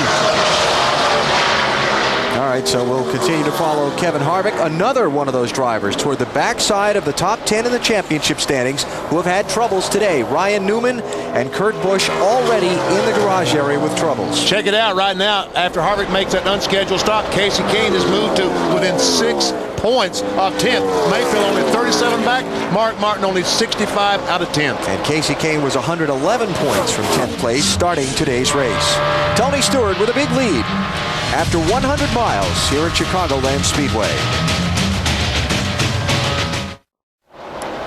How about a check of the Wendy's race menu? Next weekend is summer vacation for the NASCAR Nextel Cup Series, but in a couple of weeks it's New Hampshire International Speedway. It'll be on TNT at 1:30 Eastern Time. The following Sunday, the big 2.5-mile triangle in Pocono, Pennsylvania. Then it's the Brickyard 400 and the road course in Watkins Glen. Our Wendy's race menu following NASCAR action through the summer on NBC and TNT. Here's your race leader just past 100 miles here at Chicagoland Speedway in the Tropicana 400. Tony Stewart out in front of Jimmy Johnson by 3.7 seconds. With Jeremy Mayfield, Elliott Sadler, and Mark Martin rounding out the top 5. We're riding on board with Dale Earnhardt Jr. a little while earlier. We want to go back and look at that from inside the race car and see what kind of work he's doing with the wheel and the gas pedal and all the rest. Yeah, we can watch him here, and well, he looks like he's talking to somebody right there. Got his hand off the wheel, but you kind of watch his arms and you listen to the throttle. Takes a long time to get to the throttle, and he's real gentle on the throttle. So he's driving that thing like he's being very careful. The steering wheel just doesn't move on these cars as much as they used to, because used to it looked like the driver was fighting flies. Just a little tight. The car started off real tight and it kind of neutraled up. Now the fact it's just a little stuck. I really ain't gonna make nothing but a small change. Well, next stop we'll put 4 tires on it. See what we're saying. See, as it sounds like as that fuel burned off, his car's got tight where it was really loose earlier in the run. Now, let's go take a look at a guy that's handling very well right now. It'll be the 6-car Mark Martin, who's running in 5th place. Hear him back off the throttle, go down the corner. And look at his arms. They don't move. He's got that steering wheel locked, and that's the sign of a good handling race car. When you don't have to jerk and pull on that steering wheel, he goes down the corner, he sets the steering wheel, and he lets the car do the work. It's funny to watch different driving styles, too. You know, some guys have the hands at 10 and 2, but Mark Martin, if you look right here on his right elbow, he has a pad like you might wear if you're playing softball or volleyball in a gym somewhere. And he rests that arm on the steering wheel and takes those hands all the way over, always has. And that's exactly how I do it. When I get in a car, when I get fitted to a car, I measure the wheel. And if the wheel just touches my right elbow, that's when I know how to set the seat position. Comings and goings from the racetrack. Ryan Newman has come back on the racetrack with a new nose on the car. He's back in 41st position. He's 56 laps down. He's missing one thing, the hood. And a lot of downforce. And a lot. Yeah. And off to the garage, Kevin LePage and P.J. Jones have gone behind the wall. Tony Stewart in command by 5.2 seconds. It was 3.7 just a little while ago. You're watching NASCAR on NBC. Chicagoland Speedway in Joliet, Illinois, where the Nextel Cup Series hits the halfway mark this afternoon. 400 miles on this track, the 18th race race of the season. They have been door to door throughout the race. Some interesting changes up front, but Alan, there's been some trouble on the track and guys coming to pit road. Yeah, how about the third place car, Bill? Jeremy Mayfield dropping off the pace. He's coming in here at lap 82, Marty. Well, remember, Alan, he's out of sequence with everyone else, so he's going to take 4 tires and fuel here. They pitted for fuel only, so this is the first time Mayfield has changed tires his entire race. His car is just a little bit tight, a little slow on the left side, pitting under green flag here at Chicago. Yep, the jack man had a little bit of trouble there. He turned the handle on the jack to let the car down, and it didn't work. And he had to do it again, and that just cost a lot of time as Jeff Gordon now comes on pit road in the 24 car. These would be the 10 cars or so that did not pit at lap 40 when a lot of the other front runners did. It's been 63 laps for Mayfield, now 64 for Gordon since the pit stops, plus the few laps of caution we had in there. So Jeff Gordon is in under the green. That means we should expect to see Tony Stewart in very shortly, and in fact, here he comes now. Bill, here's Jeff Gordon to you. Making the trip down pit road, Alan. Last radio transmission, I'm just hanging on. He was afraid he was going to knock the wall down in 1 and 2. They told him, do the best you can. We'll get you in here when possible. 4 tires, rubber out of the right rear on this start. On this stop, they started the race with rubbers in the right rear and the left rear. That makes the car more adjustable. That's the story of the 24. Matt. Tony Stewart gave up a 3.5-second lead on pit road for a scheduled stop. No adjustments for the 20 car. Tony said the car is settling in nicely. Good pit stop. Jimmy Johnson peeling off of turn number 4. Johnson just led a lap, so he collects 5 bonus points toward the Nextel Cup Championship. Elliott Sadler follows him onto the pit lane. Marty? Elliott Sadler's been so happy with his car, Alan. Same car that he won with in Texas. He told me this morning, I had the same feeling I had at Texas. He said, we're just a little bit tight, free me up a little bit, Todd, to his crew chief, Todd Parrott. That's a half pound out of the right front tire. Excellent run for the M&M's car so far, Matt. Chassis adjustment already completed on the right side of Jimmy Johnson's Chevrolet. The car was tight trying to fix that, but it was very comfortable on entry. 13-8. Got to keep an eye on these guys who are going to start dropping these air pressures, so got to be careful on these right fronts. Don't forget what we talked about. If you start too low, you're going to build up way too much heat. You're going to have problems there. Rusty Wallace heading toward his crew for a pit stop, Dave. Alan, his car, which had been given no adjustments, now needs them. Look at the wrenches going in the rear there. That will adjust the chassis. That will make the car looser. That will help Rusty's car turn. They also fill it full of fuel, put fresh rubber on there, and send Rusty back out. Fuel still going in. They wave. He goes. And here comes Scott Riggs off the banking for his pit stop. Remember, these are the 10 cars that did not stop under the caution at lap 40 when everybody else did. Dave? Happy to serve. Back down here with the 10 car of Scott Riggs. 4 tires and fuel. No adjustments for him. He had actually picked up a couple of positions on the last part of the run. Started 16th, was running 7th before cars started pitting. Fuel going in now. Drew finishing up with the lug nuts. They sent rookie Riggs back out. Hey, if the yellow comes out now, these guys are in trouble. Here's a race for second place. Casey Kane in the 9, Sterling Marlin in the 40. The leader's Mark Martin now, by virtue of the pit stops. Remember, Mark did stop at lap 40. Fuel only. Trying to see who we're waiting for here. Jamie McMurray and Terry Labonte should be the final 2 to stop that didn't pit back at lap 40. So Mark's the leader. He's 3.1 seconds ahead of that race for second between Kane and Marlin. Then you got Jeff Burton 4th, Matt Kenseth up to 5th, Terry Labonte 6th for now, then Dale Jarrett up to 7th, Greg Biffle 8th, despite the damage from earlier. Joe Nemechek 9th, and Dale Earnhardt Jr. is 10th. Tony Stewart, who has been the dominant driver so far, is a lap down in 23rd place and hoping not to see the caution flag. You know what time it is, BP? Is it time to We haven't done this since Daytona. I know. Cue the duck. Yes, sir. Our Aflac NASCAR Nextel Cup trivia question. We kind of thought Ryan Newman would be a factor in this race. He got the flat tire and caught up in an accident earlier, but we'll throw it at you anyway. What was the lowest starting position Ryan Newman came from to win a NASCAR Nextel Cup Series race? First. No, the lowest position. You mean the highest position? The worst qualifying. The worst qualifying. Okay, the worst qualifier. Okay. I don't know. We know he wins from the pole a lot. Yes. He's won 10 times in 97 races. 3 came from the pole. Only 2 came from outside the top 10, the lowest being here 1 year ago. All right. It won't happen today. No. Ryan Newman will not win today. 14th place qualifier might win it, but it will not be Ryan Newman. For Tony Stewart fans, he has just become the highest non-lead lap car. So if the caution comes out now, he gets the lucky dog, the free pass, and he'll be okay if the caution comes out before these other leaders pit. Jeff Burton in 99 trying to get by Casey Kane. It looks like that Kane in the 9 car is struggling just a little bit right now. Tony Stewart passed him a moment ago and just simply drove away from him. Yeah, he's up on that high line. He's been real fast up there, but you're right, BP, he's losing a lot of ground.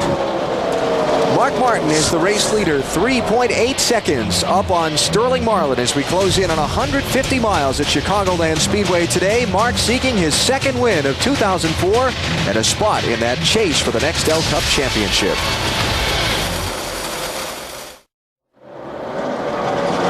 We come back live to Chicagoland Speedway as the leader comes to pit road. Mark Martin, what I think is a little early, coming to the attention of his crew. What's wrong with the 8 car? O'Dale Jr.'s off the pace on the front stretch. Dave, cover the Martin stop for us. Alan, I talked with the crew chief for Mark Martin this morning. That's Pat Trice. I said, how's your fuel mileage? He said, not good. So that may be one reason why he's coming in a little bit earlier than you would think he would. No adjustments on the car. Did the 8 car miss pit road? Yeah, he missed pit road. He was coming that time. Missed it. All right. Lost a lot of ground, and that's a problem here at this racetrack. This pit entry is very tricky. There's the speed limit line. It's got to be down to 45 miles an hour, and it is a very long pit road here at Chicagoland. So, Bill, you've got time to tell us a story or two before he gets to you. Well, it was a long time ago in a land far, far away when this team was leading the championship standings, Alan. But, boy, they come to some tracks where Tony Eury Jr. told me this morning, as we talked about, and you mentioned Dale Earnhardt Jr. just cannot get a handle on the tires at certain tracks. This is one of those tracks, just can't get the handle on it. Air pressure, chassis adjustment, they'll send him back out. But for the guy second in the championship standings, this isn't what they were hoping for. But the new format does give them a little bit of margin for error. It was a nice story, Bill. We'll have to wait till Homestead to see if they all live happily ever after. Touche. Too fast entering the pit road for Dale Earnhardt Jr. He's going to have to come back for a pass-through penalty. That's going to leave a mark. That means today won't have a happy ending. No, there'll be no fairy tale. Pass-through. Too fast center.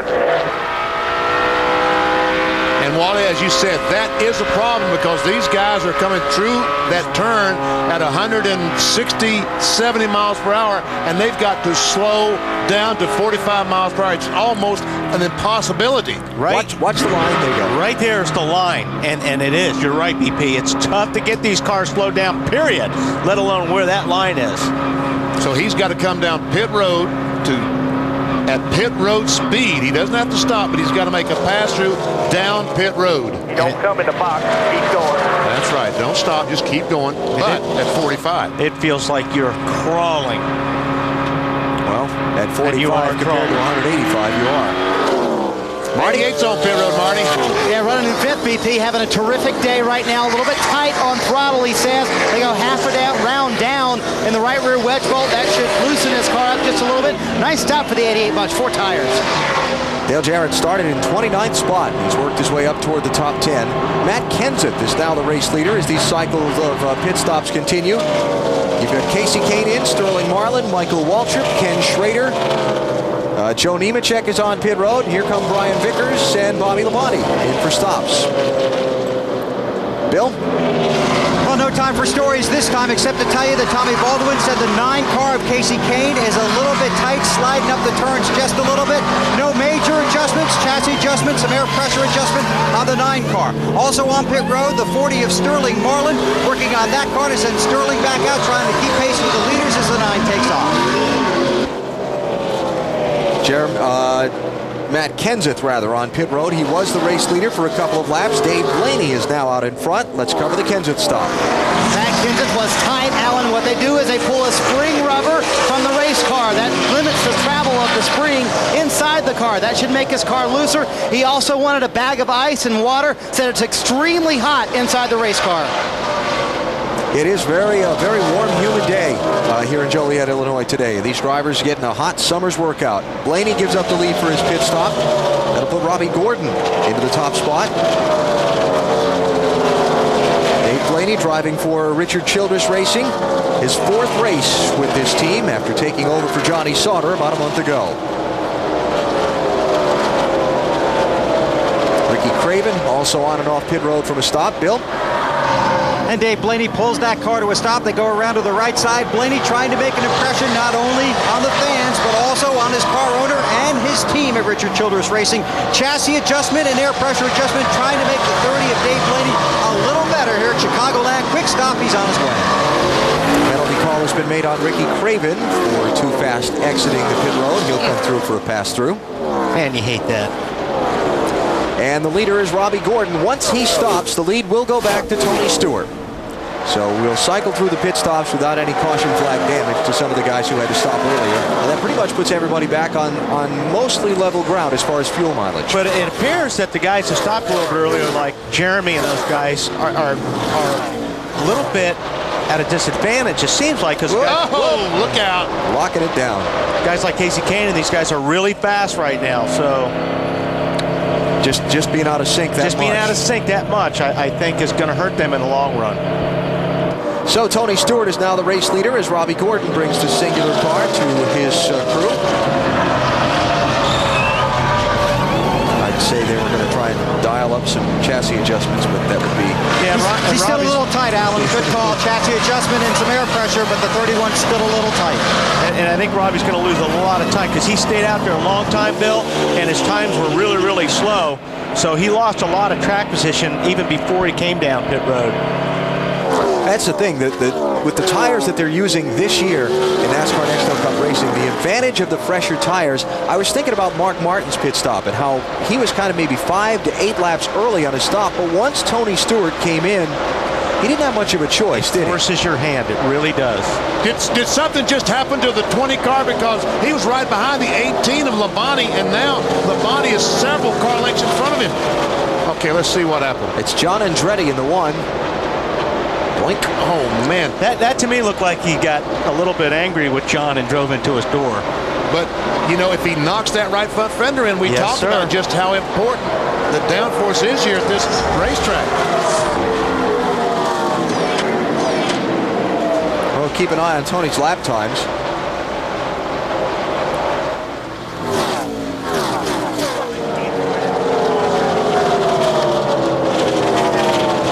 On Jimmy Johnson by 4 3/4 seconds, and he's running pretty competitive times right now. What happened before the one we just saw? All right, here we got Jamie McMurray down, and John drifts up in front of Tony.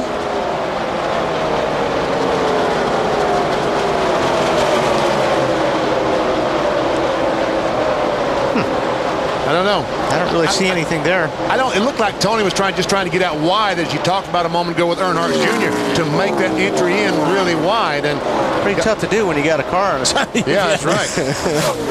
Tony is a lightning rod. Anytime he does anything, it gets attention. There's no question. And he is that way because of his past actions on and off the track. But he is slowing down.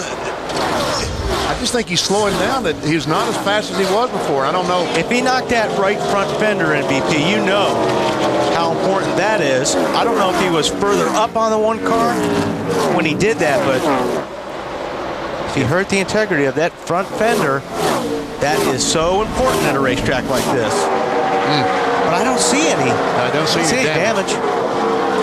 Tony was the topic of a lot of discussion in the garage a week ago at Daytona Beach, Florida. He had the altercation with with Brian Vickers after the race at Sonoma, California, a couple of weeks ago, and was put on probation and fined by NASCAR. Also had 25 championship points taken away, and a lot of people in the garage were discussing exactly what probation means and at what point a suspension comes into play for drivers. We saw Kevin Harvick, we saw Jimmy Spencer sat down by NASCAR. Tony had been on probation before, and his lack of putting him on probation again brought that discussion point up for a lot of people. What point probation means anything to anybody?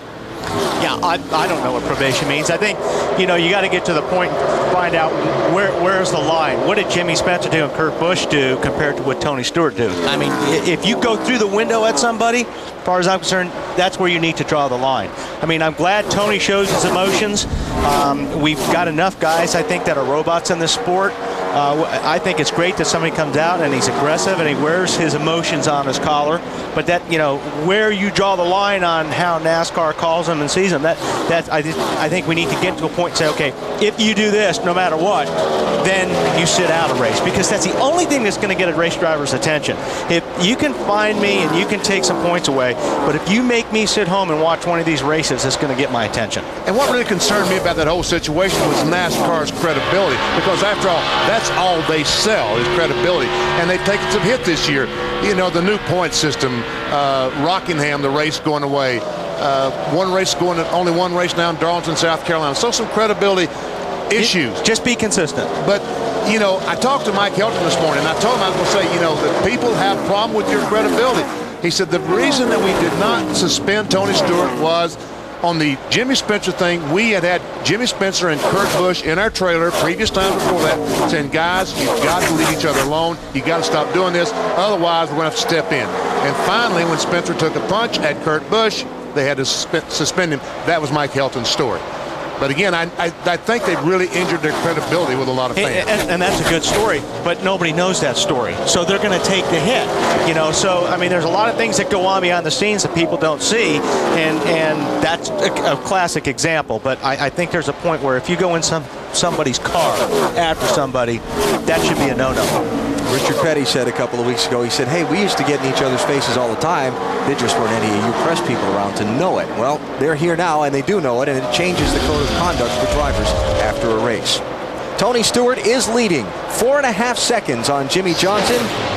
We are just past 150 miles of the Tropicana 400 at the Chicagoland Speedway.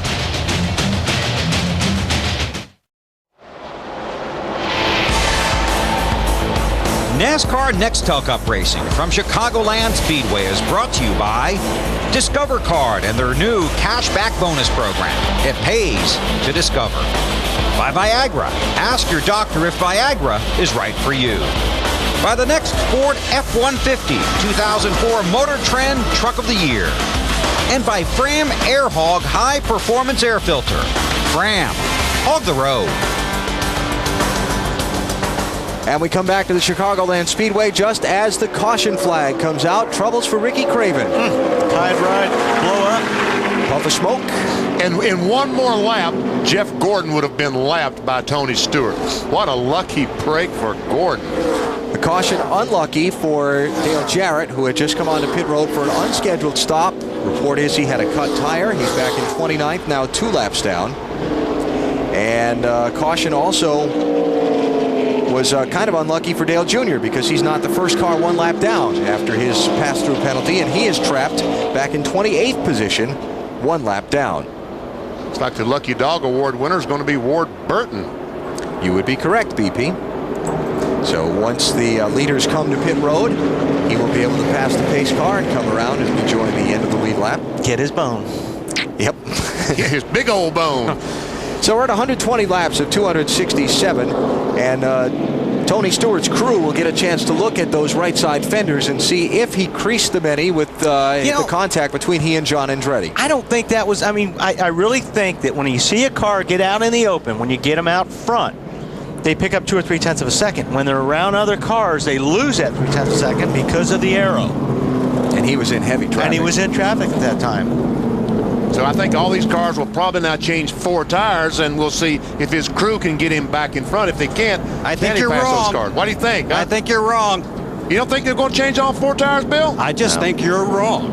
I'm going to agree with Bill on this one, Benny. They were all just on pit road not that many laps ago.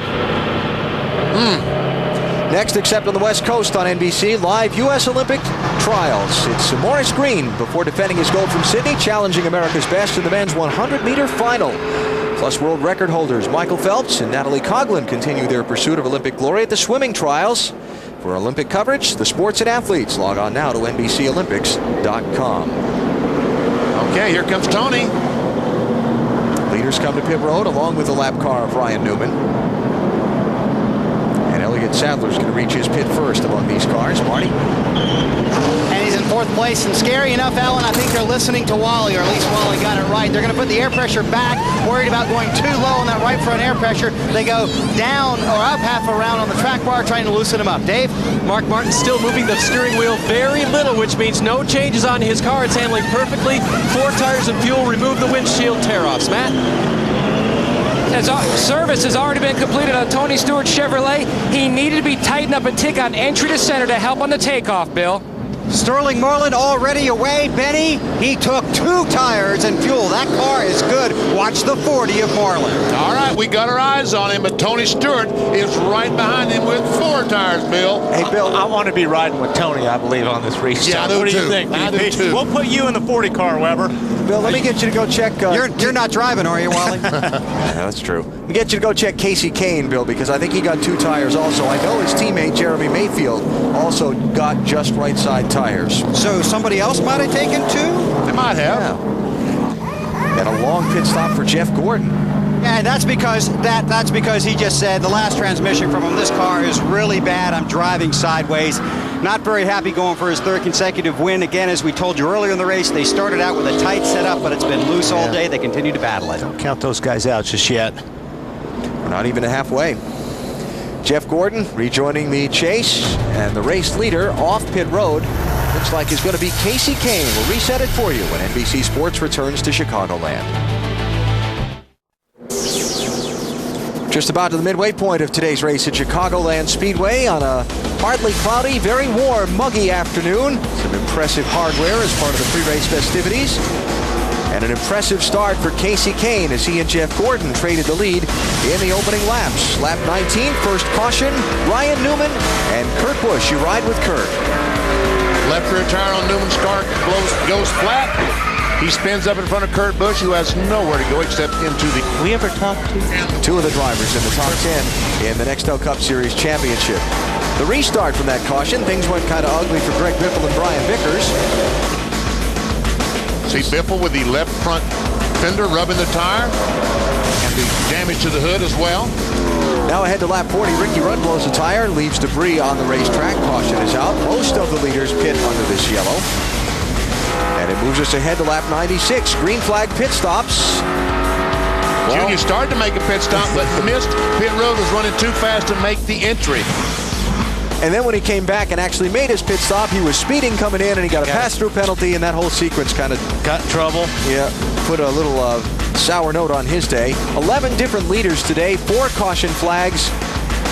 You see 4 cars out of the race. They include Hermie Sadler, Bobby Hamilton Jr., Kevin LePage, and Chad Blunt. A few others have been in the garage for repairs and come back out, like Brian Newman. Kurt Busch still getting repairs made to his car.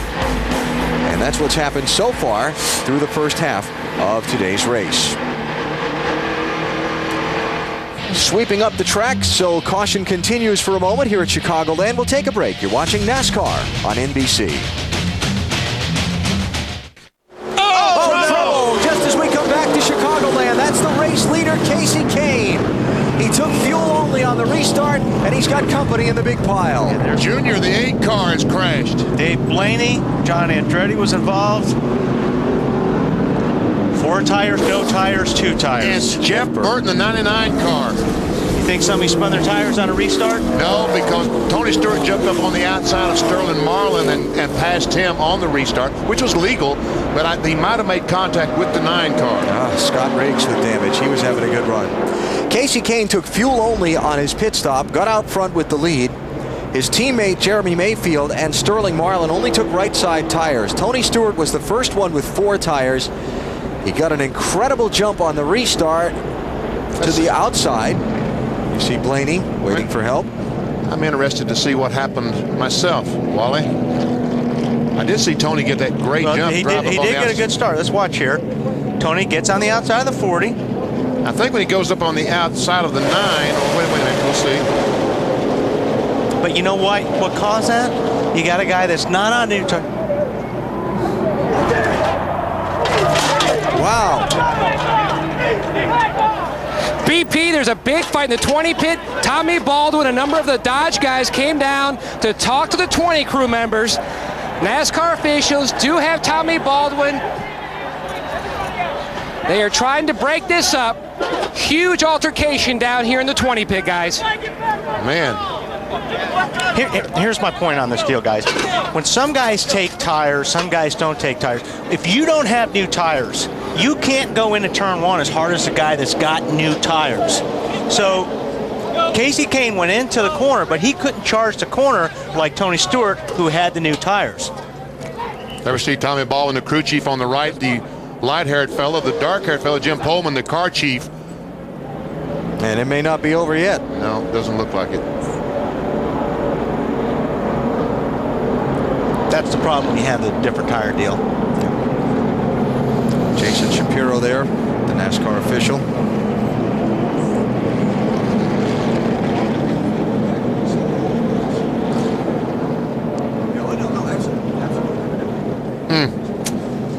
Tempers have boiled. Yes, they have. Hey, this is no different than any sporting event. That happens in the booth all the time when Exactly. you guys aren't watching. Turn that camera off because I'm fixing to hit Wally. All right, let's go back and show it to you again. We want to. All right, now listen. Here you got 20 on fresh tires. Now he gets a great start. Now the 9 doesn't have fresh tires, so he's going to have to be a little bit more careful getting the corner. He's going to back out early. Tony doesn't. He can drive in deeper because he's got newer tires. That's what caused that deal. He ran the back of the 9 car, just turned him, and into the wall he went. Tony just did not expect the 9 car to lift, and maybe he wasn't told that he was on older tires. Unfortunately, it took out a lot of good race cars. Never see the contact between the 10. Wow, but nobody did anything wrong on that deal. I mean, you know what I'm saying? You're driving the car to how the car feels. It just, you know, the 9 had to get out earlier because he wasn't on the fresher tires. See Dale Jr. get knocked around and spun, second place driver in the championship.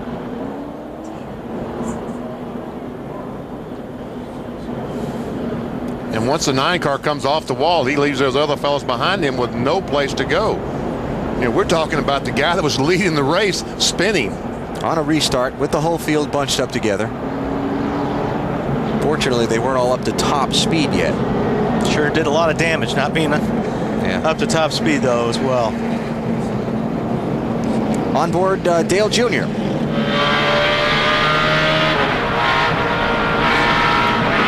And he got nowhere to go in a situation like this. I mean, well, actually, Junior checked up and somebody hit him. Someone ran the back of him and spun him around. That's right. Now, you're trying to pick your way through on a wreck like this. When you're in something like this, you're seeing things happen. When you back off, sometimes you get nailed. Wow, that was a great job by Jeremy Mayfield. Scott Riggs, he doesn't make out as well. He sees something happen, he checks up.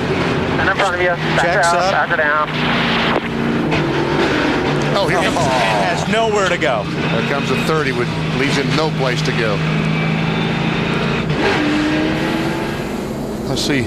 There, Tony Stewart goes by the 40 car. And here he comes up right on the back of the 9 and just touches him, but just entering the corner, turns the 9, around he goes.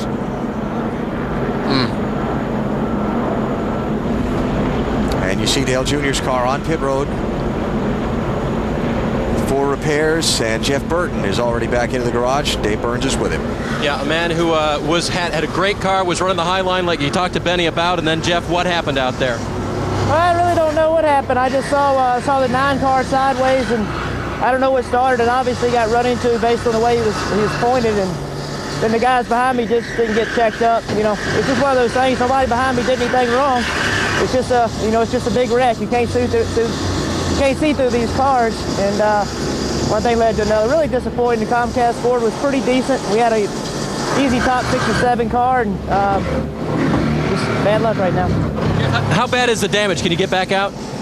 The chassis is not hurt. It just it knocked the oil cooler and knocked all that stuff out of it, so it doesn't have any oil pressure.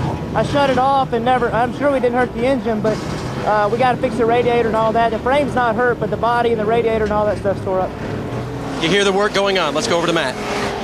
Well, Dave, here in the 20 pit, Scott Deal is on a golf cart. He is going to be taken to the infield care center, or they're going to try to administer some work on his elbow and his face. He does have scratches. His elbow is bleeding. He was knocked down on the concrete. Other than that, he is okay. You know, when there's trouble though in that pit, he's one of the first guys that's going to protect you. So he's the guy that you want on your team. The car chief on this team. Now the incident started when Tom Baldwin Jr., Casey Kane's crew chief, came down to the 20 pit to voice his frustrations with Greg Zipadelli over what happened on the racetrack. And from there, they all ended up in a pile. And believe me, Tommy Baldwin's no wuss either. No. Well, I can tell you one thing for certain, Matt. Well, now it's just cleanup here in the 20 pit as NASCAR officials have already talked to J.D. Gibbs and Greg Zipadelli, Jimmy Makar. Now what the 20 team will do now, they're going to go through their pit, clean things up, make sure they have the tires in the right position, make sure everything in their pit that they need to service the race car, which was knocked over and moved around during that scuffle, is okay and back in place for the next time Tony Stewart hits pit road. I can tell you one thing for certain. There will be some fines and or suspensions and or whatever coming out of that. But, you know, once again, Tony this year, you know, he's been impatient. Several times he's been impatient. And this was another classic example of being impatient. You know, I understand what you're saying, VP, but I've been in that situation. I mean, I crashed Jeff Gordon one time at Rockingham, same deal. I mean, I was on new tires and he was on older tires, and I went down into turn 1 and he got out of the gas a lot quicker than I expected, and man, he was gone. So, on a restart? On a restart. No. Bill? Well, Benny, some of the other guys trying to work on their cars that were involved in that crash. Third lengthy stop for Dale Earnhardt Jr. They have checked the toe. They have checked the rear. It's all properly aligned. They taped up the right side, and they try to tape up some of the crush panels that would keep the fresh air in the car and hopefully the fumes out of the car for Dale Earnhardt Jr. Matt? Now, Bill, a further update here in the 20 pit. Now, under this caution, Tony Stewart was telling Zippy his side of what happened on the racetrack. He said he didn't know if the 9 car checked up or if something happened. He saw him starting to check up. He tried to roll out of the throttle the best he could without causing something behind him, and then you saw what happened. Yeah, like I said, I really believe Matty checked up because the 9 went in as far as he could with those tires. The end result is that there are a few cars in the garage, a few cars beaten up, and Tony Stewart is the race leader. A few guys beaten up. A few guys beaten up too, yeah. Dale Jarrett and Robbie Gordon got a lap back because they were in front of the leader when the caution came out. In this mess, down in turn 1 on a restart. Casey Kane leading, contact with he and Tony Stewart, and the wreck was on. We're just about to the halfway point of today's race at Chicagoland Speedway. We'll be back in a minute.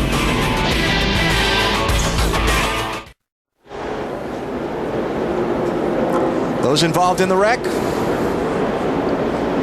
Jeff Gordon has made several pit stops. He continues in competition. John Andretti does as well. Casey Kane has taken his car to the garage for repairs along with Jeff Burton and Dave Blaney. Tony Stewart is the race leader over Sterling Marlin, Jeremy Mayfield, Jimmy Johnson, and Elliott Sadler. We have 22 cars on the lead lap. We added a couple there under that last caution. Scott Wimmer was the lucky dog, plus Dale Jarrett and Robbie Gordon. All right, BP, now we'll see if that 20 car takes off again because he's out front in clean air. We thought there was something wrong with this car earlier. We'll see if it was the traffic that was the problem.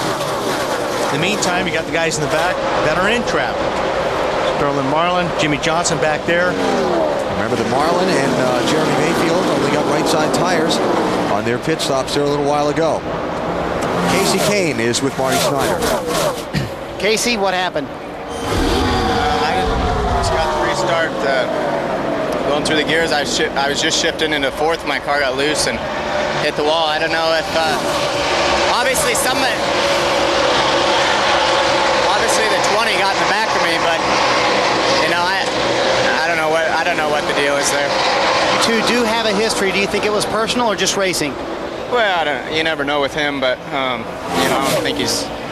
It's tough to say with him. I don't really know. I just know that I was just getting ready to shift to 4th. My car was sliding a little bit, and as I pulled it into 4th, I was backwards in the wall. So it's too bad for our Dodge dealers team. It's disappointing. Were you aware of the altercation on pit road between your team and his team? I just heard about it. You know, I don't know what to say about that. Maybe I don't know. right, the young man truly had a shot to win this race, but he's done now. It looks like Tony Stewart's car is okay, Wally, because the last lap, he turned his fastest lap of the day. Yeah. Well, one thing you can say about... all right, we'll follow up on that thought in a second. Dave? Caught up with Tommy Baldwin now. Tommy, what happened out there on pit road? Just Tony Stewart doing what he's been doing all year, driving like a moron. You know, there's no reason to do that stuff, and he gets away with it all he wants, and all NASCAR does is fine him. He's got plenty of money. The guy needs to sit out a race. That's it. What was your intention when you went down to Greg to talk about it? Talking to Zippy and tell him, you know, his driver's a moron. I got off the pit box. They started pushing me. Then the official grabbed me. I don't know what happened after that. All right, it was a big melee, guys, and Tommy Baldwin obviously not happy with what happened to his car today. And Tommy has been invited to visit with NASCAR officials at the conclusion of today's race.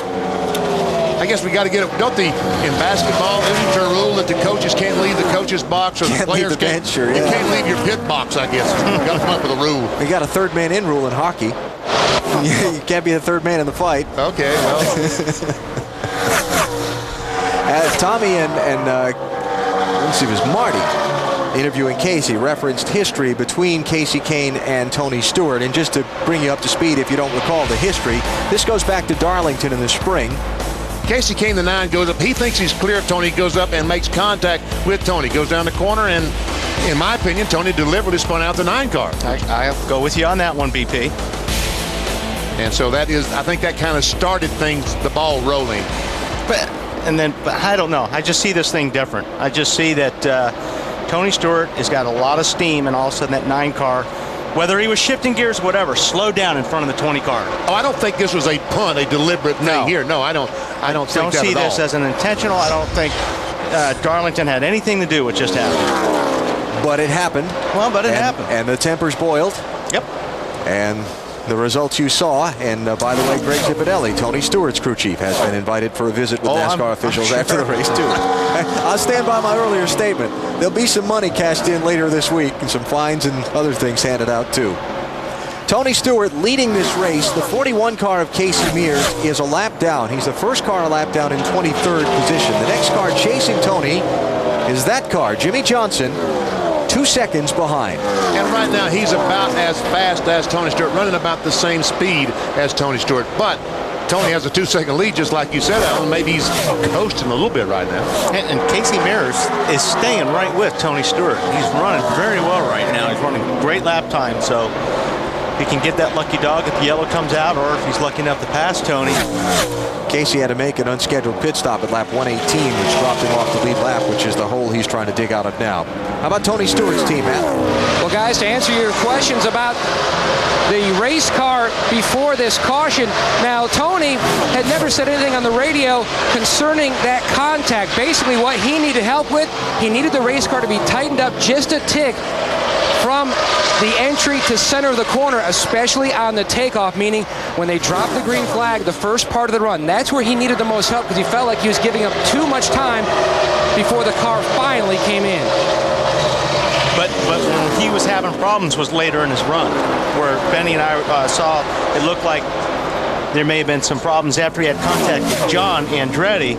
So that's what we thought was a fender problem.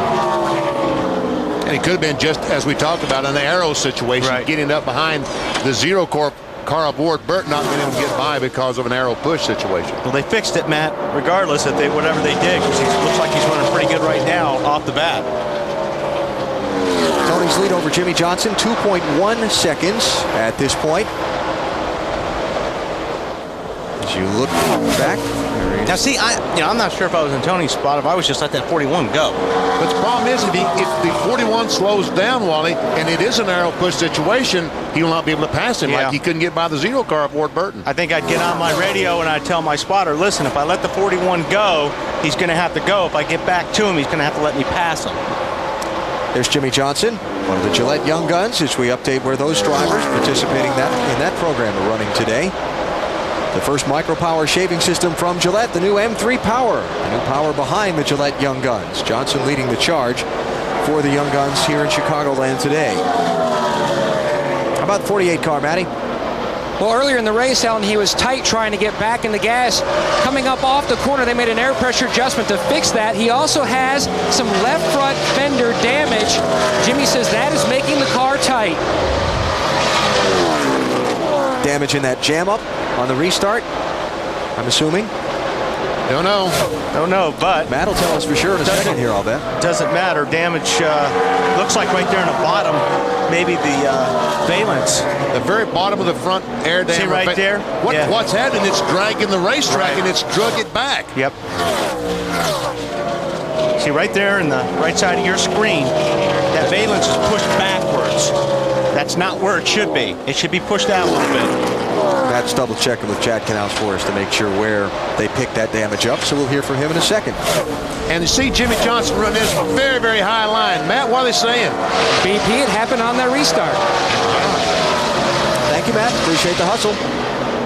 So your championship leader in the NASCAR Nextel Cup Series, Jimmy Johnson, is chasing Tony Stewart right now. Johnson in search of his 4th win of 2004. Stewart looking for his 1st win of this year's campaign. Well, it has been a rock'em sock'em day here at Chicagoland Speedway, on the track and off. On the track, Tony Stewart leading. Off the track, well, the sport cards aren't all in yet. But we can take you through the field and tell you how your drivers are doing. We'll start with the 20 car. He's up front, and that's Matt Yoakum. If you look back at Tony Stewart's career in Nextel Cup competition, he's never gone this deep into a season winless. He's trying to change that today. The car nearly perfect. Meanwhile, the 48 of Jimmy Johnson. If you throw out a bad run at Bristol and Dover, he has had top 9 finishes dating all the way back to March. His car running very well as well. To Bill. A quiet Sterling Marlin is a good Sterling Marlin. His car is strong. No changes for Sterling in the 40 car. Marty. Bill Elliott Sadler having a very solid day in the 3rd position, a little bit tight in the middle. He came on the radio to the guys and in this exact tone said, it's no big deal. We got a good shot to win this thing today, trying for his 2nd win of the season. Behind him on the racetrack, Jeremy Mayfield has said nothing on this run. The car has been very neutral. As the fuel burns off, he gets a little bit tighter the longer he runs, currently in 5th. Dave?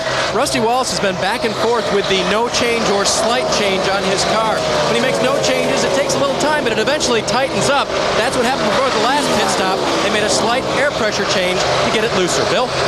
Terry Labonte, who drives the 5 car, was in victory lane here yesterday at Chicagoland, celebrating with his son, who won the race. Right now, his car's a little tight in. His crew chief, Jim Long, says we just need some track position, and we'll be in pretty good shape. As for the 16 car, driven by Greg Biffle, he wants 1 round in the right rear on the next stop, so they'll make a chassis adjustment, trying to make that car, which runs good, but doesn't look so hot, a little bit better. Snyder. Bill, how about this rebound for 2-time Chicago winner Kevin Harvick? At one point, 2 laps down under green flag pit stops. Now he's in 9th. The car was a little bit tight, but it's very good. Kevin's still in the game here. Behind him, Dale Jarrett on the racetrack, running with the leaders after he got down when he cut a right rear tire. DJ has said nothing. Very happy with the race car right now. There are your top 10 of 21 cars on the lead lap. Tony Stewart's advantage over Jimmy Johnson is shrinking. It is down to 1.8 seconds at lap 160. Let's continue going through the field. Jamie McMurray's got one of the fastest cars on the track at this point, Matt. It has been a long, patient day for Jamie McMurray. Back on lap 41, he had to give up a top 10 run to pull debris out of the grill. He has slowly worked his way back into contention. No adjustments on his last stop. He says the car is good, Dave. Mark Martin's crew had trouble with the jack 2 stops ago. That made it for a long pit stop. During the melee, they also pitted. They thought they might have pitted before pit road was open, so they moved to the tail end of the longest line just to make sure. They weren't sure if NASCAR was penalizing them or not. Marty? Dave, about 15 laps ago, Joe Nemechek came on the radio and said, I'm getting a little frustrated, guys. The car is starting to slide the front nose pretty bad, very tight off the corners. Joe tested his Busch car here, said that really helped him out getting this car ready for today's race. Behind him, we told you not to forget about him. Michael Waltrip started 39th today. He's up to 14th, slowly creeping his way up. Car just a little bit tight. Mikey very happy, Dave. Remember, Brian Vickers had damage on his car earlier. That caused the car to overheat in the front and handle poorly in the rear. They fixed both of those those problems, and now the car is pretty quick. No changes on the last stop. Bill? Ward Burton, driving the 0 car, told me they've made some aerodynamic changes for this race. If they go in a positive direction, they'll make more aerodynamic changes for 2 weeks. Now listen to this, Benny. They did make 2 click changes on the shock. They made a 2-click change on the shock, Benny. You can work on that, and we'll talk about more of that later. Right now, we'll talk about the 17. 2003 Cup champ is not very happy with his race car right now, Bill. They have been tied all day long. Came down pit road last time, pulled that spring rubber out of the left rear. Matt said, I want it back. Now the car is way too loose. Bill? Been a wild ride for Robbie Gordon today. Several pit stops, car a little bit tight, but he's hanging on in the top 20, hoping to make a move here in the second half of the race. Matt? A good and bad day for Bobby Labonte, running 19th. The good, his 10-year-old son Tyler finished 3rd in the Gasoline Alley Nationals at the Indianapolis Motor Speedway, a quarter major race earlier today. But the bad, his car is loose again. It just goes back and forth between tight and loose. They continue to adjust. It continues to go back and forth, Dave. Scott Wimmer having kind of a tough rookie day. They got down a lap early in this race just because they lost track position for so long. Then they got the lucky dog pass the last time. This time they took 4 tires during the stop, but couldn't put fuel in. They still haven't found out why NASCAR wouldn't let them put fuel in, Bill. Jeff Gordon was not involved in that crash on the restart in the 24 car, but under the last 2 caution periods, they have made numerous pit stops and wholesale changes on this car. From the driver to the crew, we are in worse trouble now than we were. I don't know what to tell you guys. Signed, Jeff Gordon. So it's fair to say that Gordon's effort to win a 3rd straight win, is in a lot of trouble. Think of this, guys. There have been 11 different drivers lead today. We've run 166 laps. Tony Stewart has led 119. That doesn't leave a whole lot for anybody else.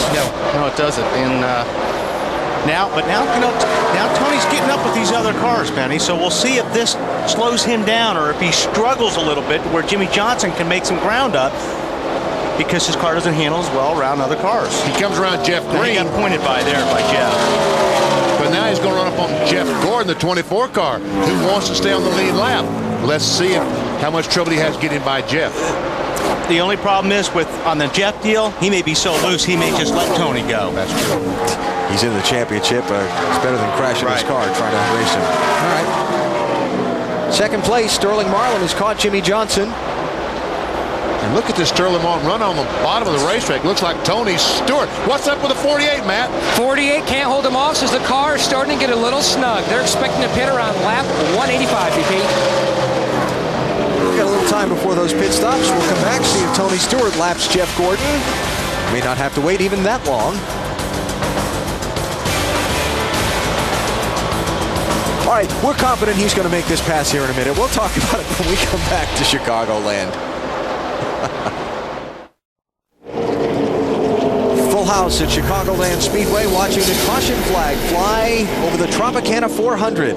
It is waved because a piece of metal has come off just at the exit of turn 4 by the double lines that they use to mark the restart point on the racetrack. And so the yellow flag flying today for a 6th time in this race. Jeff Gordon was overtaken by Tony Stewart, but the caution comes out quickly, and so he's the dog, the lucky dog. He's barking. He becomes a lucky dog, and I've heard him say that he doesn't believe in the lucky dog. He will today. But he might believe in it today. I guess he doesn't have to take it, does he? No, he doesn't have to. He not can refuse you have to take it. Here's where Gordon got passed by Tony Stewart. Jeff held him off for a long time, a lot longer than I thought he was. And then about a lap later, the caution came out. And once the leaders go to pit road, Jeff will be waved around the pace car and come back around and make his pit stop and join the tail end of the field. Been talking about the word tight a lot today. If you're new to NASCAR, it's the slang term that the drivers and teams use to describe a car that won't turn very well. Let's go inside the Home Depot garage and try to explain to you what tight is. The car goes in the corner. When the car's perfect, the tires are green. But when they turn red, those front tires turn red, the rear ones are still green. You turn the steering wheel, it just won't turn. It goes up the racetrack. And that is an understeering or tight race car. Now, a minute ago, Bill Weber was giving us an update from Jeff Gordon's pit, was talking about changing the clicks on a shock. Demonstrate, sir. And it's simple as this. See the pink line? Now, why these guys would use pink, but it's 1, 2 clicks, and let's change the shock. Change the chassis. And I'll try to make this simple so Bill Weber can even understand it. Basically, it's just like a spring. It makes that shock softer or stiffer. So you're making an adjustment. You know, a lot of these guys use tire pressures, and that changes the spring rate. This is kind of another way to change the spring rate. Did you understand that, Weber? I doubt it. You were perfect, Wally. I was speechless. He's getting ready for pit stops is what he's doing. As the leaders come in, what will be at lap 174, and we go to Marty. Elliott Sadler on the back into the road, back into pit road. Currently running 4th car, slides the nose just a little bit in 1 and 2. He said, I don't know what to do to keep up with these guys. Car's just about perfect. Half a round up on the track bar, trying to loosen them up just a little bit. Dave? On the bottom of your screen, Rusty Wallace's car a little bit tight. Track bar adjustment in the right rear. Also pressure into the right rear tire, Matt. Tony Stewart now just a smidgen on the tight side. They're going to back up an air pressure adjustment they made on the previous stop, Bill. Sterling Marlin gets 4 tires, gets a tear-off removed from the front windshield, waiting for the lefts to tighten up. The car is good, no chassis adjustment. The race is on. Oh, he almost did it, but I think he got out right behind Jimmy Johnson. Yeah, I'll say 20-48 there, Johnson and Tony Stewart. Well, that's what I just said. All right, here we go. It's Tony Stewart comes off pit road first. Now the question is, where does Sterling Marlin fit in this deal? Ooh, oh, how do you judge that? I guess he's 4th. Yep, Elliott got him. And Jeremy Mayfield. Everybody on the lead lap that pitted there, 4 tires on the stops. 93 laps to go. That's going to set up, if we were to go green from here to the finish, a very brief visit to pit road for some fuel in the late laps. And maybe 2 tires. That's still to come. Tony Stewart holds the lead through the pit stops, and we're under caution at Chicagoland Speedway.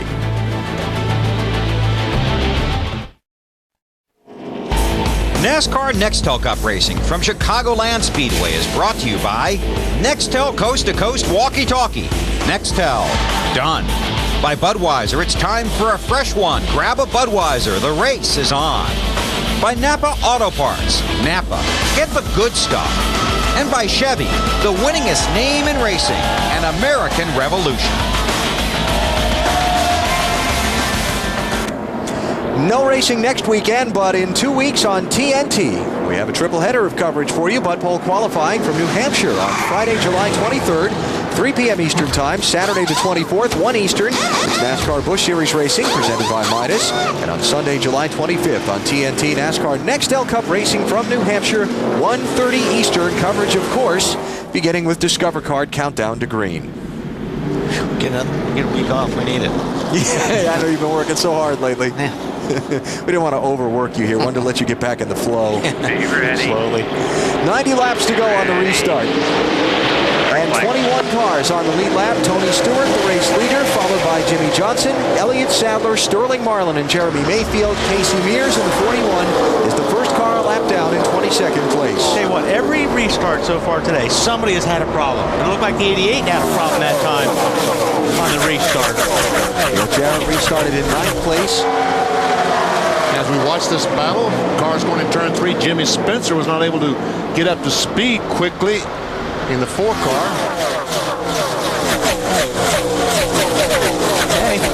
All right, Jimmy just right there behind Tony Stewart. Can he do anything with him? Take the whoa. Boy, that car looked like it got a little bit loose in there. Jimmy Johnson had 48 car. Now you're 2 of them, you got to figure out how to get around them. That's the really tough part.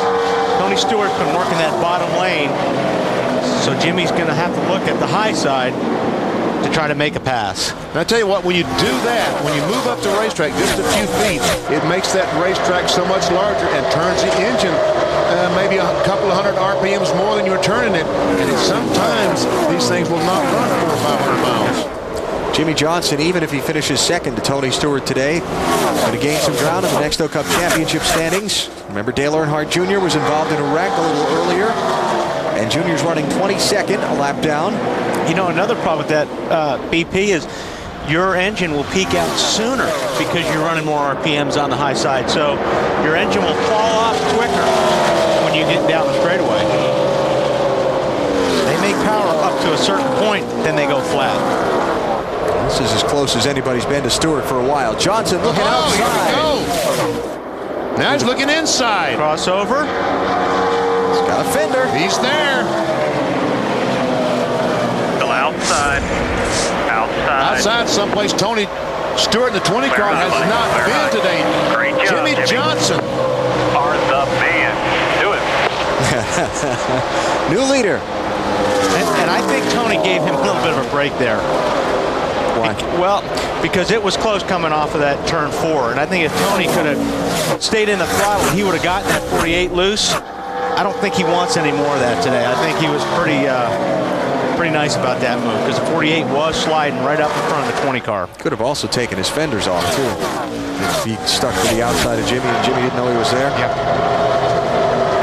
Been something kicked around the last couple of days. We want to kick around with you our singular race talk poll. There's a lot of talk that NASCAR is going to implement a green-white checker finish system for the Nextel Cup Series, similar to the one they use in the NASCAR Craftsman Truck Series.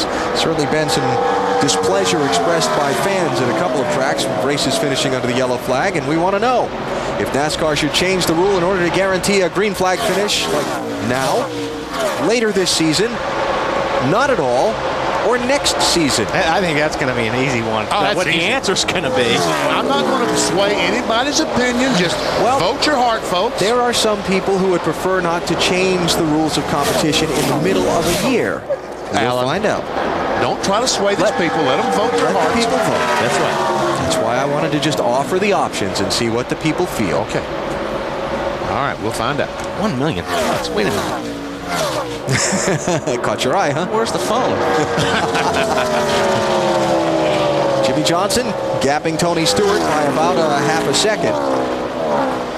I talked with Chad Canales, Jimmy Johnson's crew chief, this morning. They spent a lot of their time in yesterday's final practice scuffing tires, putting a brand new set of tires on the car, going out, running a half a lap with it, then coming back in. And I asked Chad the purpose of that. He said because there have been some minor inconsistencies between the sets of tires, like you said at the top of the broadcast, Wally, they want to know what they've got on the car when it comes down to this part of the race. That's right. You go out and you run 2 or 3 laps on a set of tires. If you don't like a set of tires, if there's a set of tires that are scary, you're going to know it in those first 3 or 4 laps. So it's exactly what they were doing.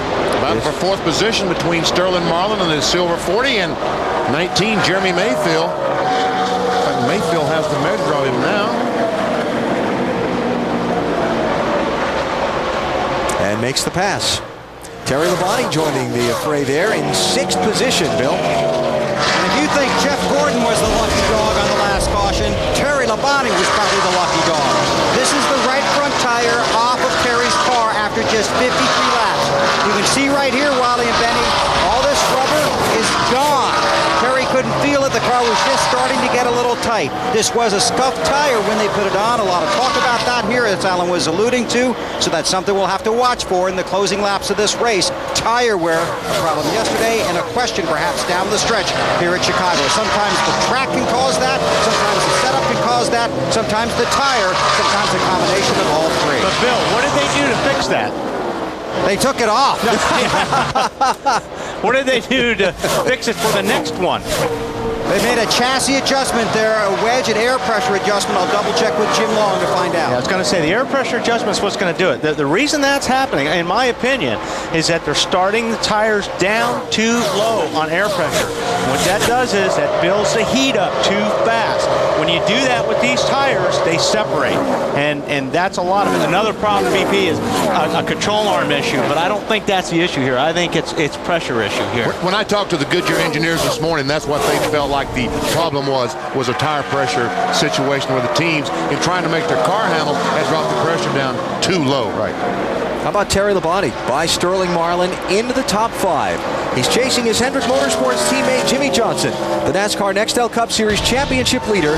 Tony Stewart has dominated the day, but as we get into the final 78 laps, it's Jimmy Johnson who's the man out in front in pursuit of his 4th victory of the 2004 season.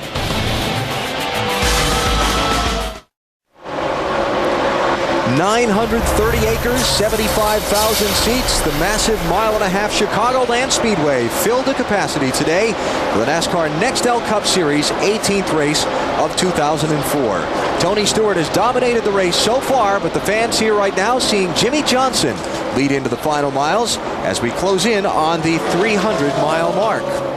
are lows improvers and snoozers, guys who've improved the most from their starting position to where they run now. Sterling Marlin not doing too bad. He's picked up 26 spots. Michael Walter 24, and DJ started 29th, is currently running 7th. Great move on his part. And that's after an unscheduled pit stop and went back down a lap and got back a lap. But I guess we've got another graphic that says... We got some snoozers? Oh, no. Well, Casey Kane, yeah, that was a crashed. Deal. Yeah, he crashed. So Ryan Newman crashed. And Jeff Burton crashed. So, yep. That's the not good side. And Alan Bestwick should be on there somewhere. Crashed. That'll be tonight. Boy, that car is so good. I mean, Chad and these guys have done such a terrific job with this 48 car. Man. All right, let's take you back through the top 10. Get updates from pit road. A mini through the field. Bill, start us off. Oh, I'm sorry, Matt. In the battle of the home improvement cars, currently the blue and silver colors of Jimmy Johnson out front. They fixed the fender on their last stop, almost beat the 20 car off Pit Road. He now says the car is not stuck. It's just a tick on the free side, but good. Tony Stewart hasn't said a whole lot on the radio, just the fact that back on lap 196, he said it's a little bit too free on entry right now. They still have one more stop, Marty. Elliott Sadler trying to run those front two guys down. Matt, he's in third, a little bit behind there, has not said a word since the last pit stop. This is an in-house Gates chassis. He told Todd Parrott, I want 5 more just like this. He loves this race car, same one that won at Texas. Behind him, Jeremy Mayfield. He said before this last pit stop, the car's just not in the track like I would like. Handles fine, just not in the track. They made a wedge adjustment trying to help him out, trying to catch those front guys, Bill. Terry Labonte in the 5 car, his best finish so far this season, 7th, 3 times. Remember, we showed you that right front tire. They did not make any adjustments to the car. The adjustments we talked about were made earlier. No adjustments. They're hoping that was just a one-tire situation, that it won't come back and bite them. Sterling Marlin in the 40 car has been quiet all day, except on this set of tires, which, to put it mildly, he does not like. Chasing the 5, but he's not by him yet.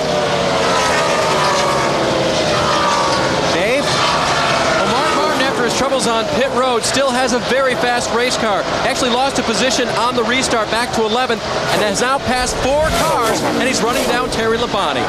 Marty? The 88 is in 8th, Dave, and they've come from the back to the front, to the back to the front. This last stop, 4 tires, no changes for DJ. The car feels very good. 15th in points, but remember, only 66 points out of 11th, Dave. Brian Vickers started the day on the outside of row 2. Remember, damage sent him back in the pack. He's worked his way back up. They put the best set of scuffs, according to them, on the car. No chassis changes last time down pit road. Matt? Rounding out the top 10, and 10th is Jimmy McMurray in the 42 car. What a rebound. Remember, earlier in the race, he had to pit unscheduled to remove that debris out of the grill. Battled back, trying to solidify a nice finish today. They made an air pressure adjustment on his last stop. They're going to add that back on his next stop because the car is now really tight. McMurray had a windshield tear off from another car just after the first set of pit stops. Get across what is a very small grill opening on these Nextel Cup cars, and engine temperature was shooting up. He had to come in and get it fixed. Nice rally. As our pit reporters were taking us through the field of top 10, I was looking at the score and monitoring. And I tell you what, if Mark Martin in that 6 car can get some track position, yes, he can race with these guys. Yeah, he's fast, and he's looking for that clean air. I mean, his car, when he was separated from these cars, he ran them down really, really fast. Now that he's gotten to them, he's still faster, but he's about 2/10 slower than when he was by himself. He just passed Terry Labonte and left him for 6th. Now he's working on Sterling Marlin for 5th. He's going to get him right here, Dave. And Alan, he is trying so hard. After they had trouble on pit road, he came across the radio to his guys and said, on the second time, which was actually Mark's fault, he said, guys, I know that last one was my fault, but help me. Let's get our stuff together. We've still got a great race car. We can still do this. Let's work together. Weber? Dave, Terry Labonte starting to go the wrong way here at Chicagoland, and while you have to wonder, we saw that right front tire after 53 laps, you start wondering if he's got a tire issue and the handling of that car is starting to fade. I'm telling you what, Bill, I'd be surprised if he didn't. If they did not make an air pressure change, I'd be real curious to see what that right front tire looks like when he comes in, because you are right. He's been dropping back. He's lost 4 positions here in about the last 5 or 6 laps. And the one reason they didn't make a change because they were happy with how the car was handling, and they didn't know that tire problem existed until they already had it off the car. Ah, that's a good reason. That's a real good reason. And if you can get away with running that pressure low in that tire, it's going to turn better. But that's the trade-off. You're really pushing the envelope on having troubles with the tire by running the pressures that low. So you see Dale Jarrett by Terry Labonte to pick up 7th spot, and the two-time champ is back to 8th. 62 laps to go here at the Chicagoland Speedway. Jimmy Johnson out in front of Tony Stewart by 1.5 seconds. Johnson trying to close in on that #1 spot for the chase for the Nextel Cup. Tony Stewart's dominated today, but Jimmy Johnson of El Cajon, California is the leader in the late laps.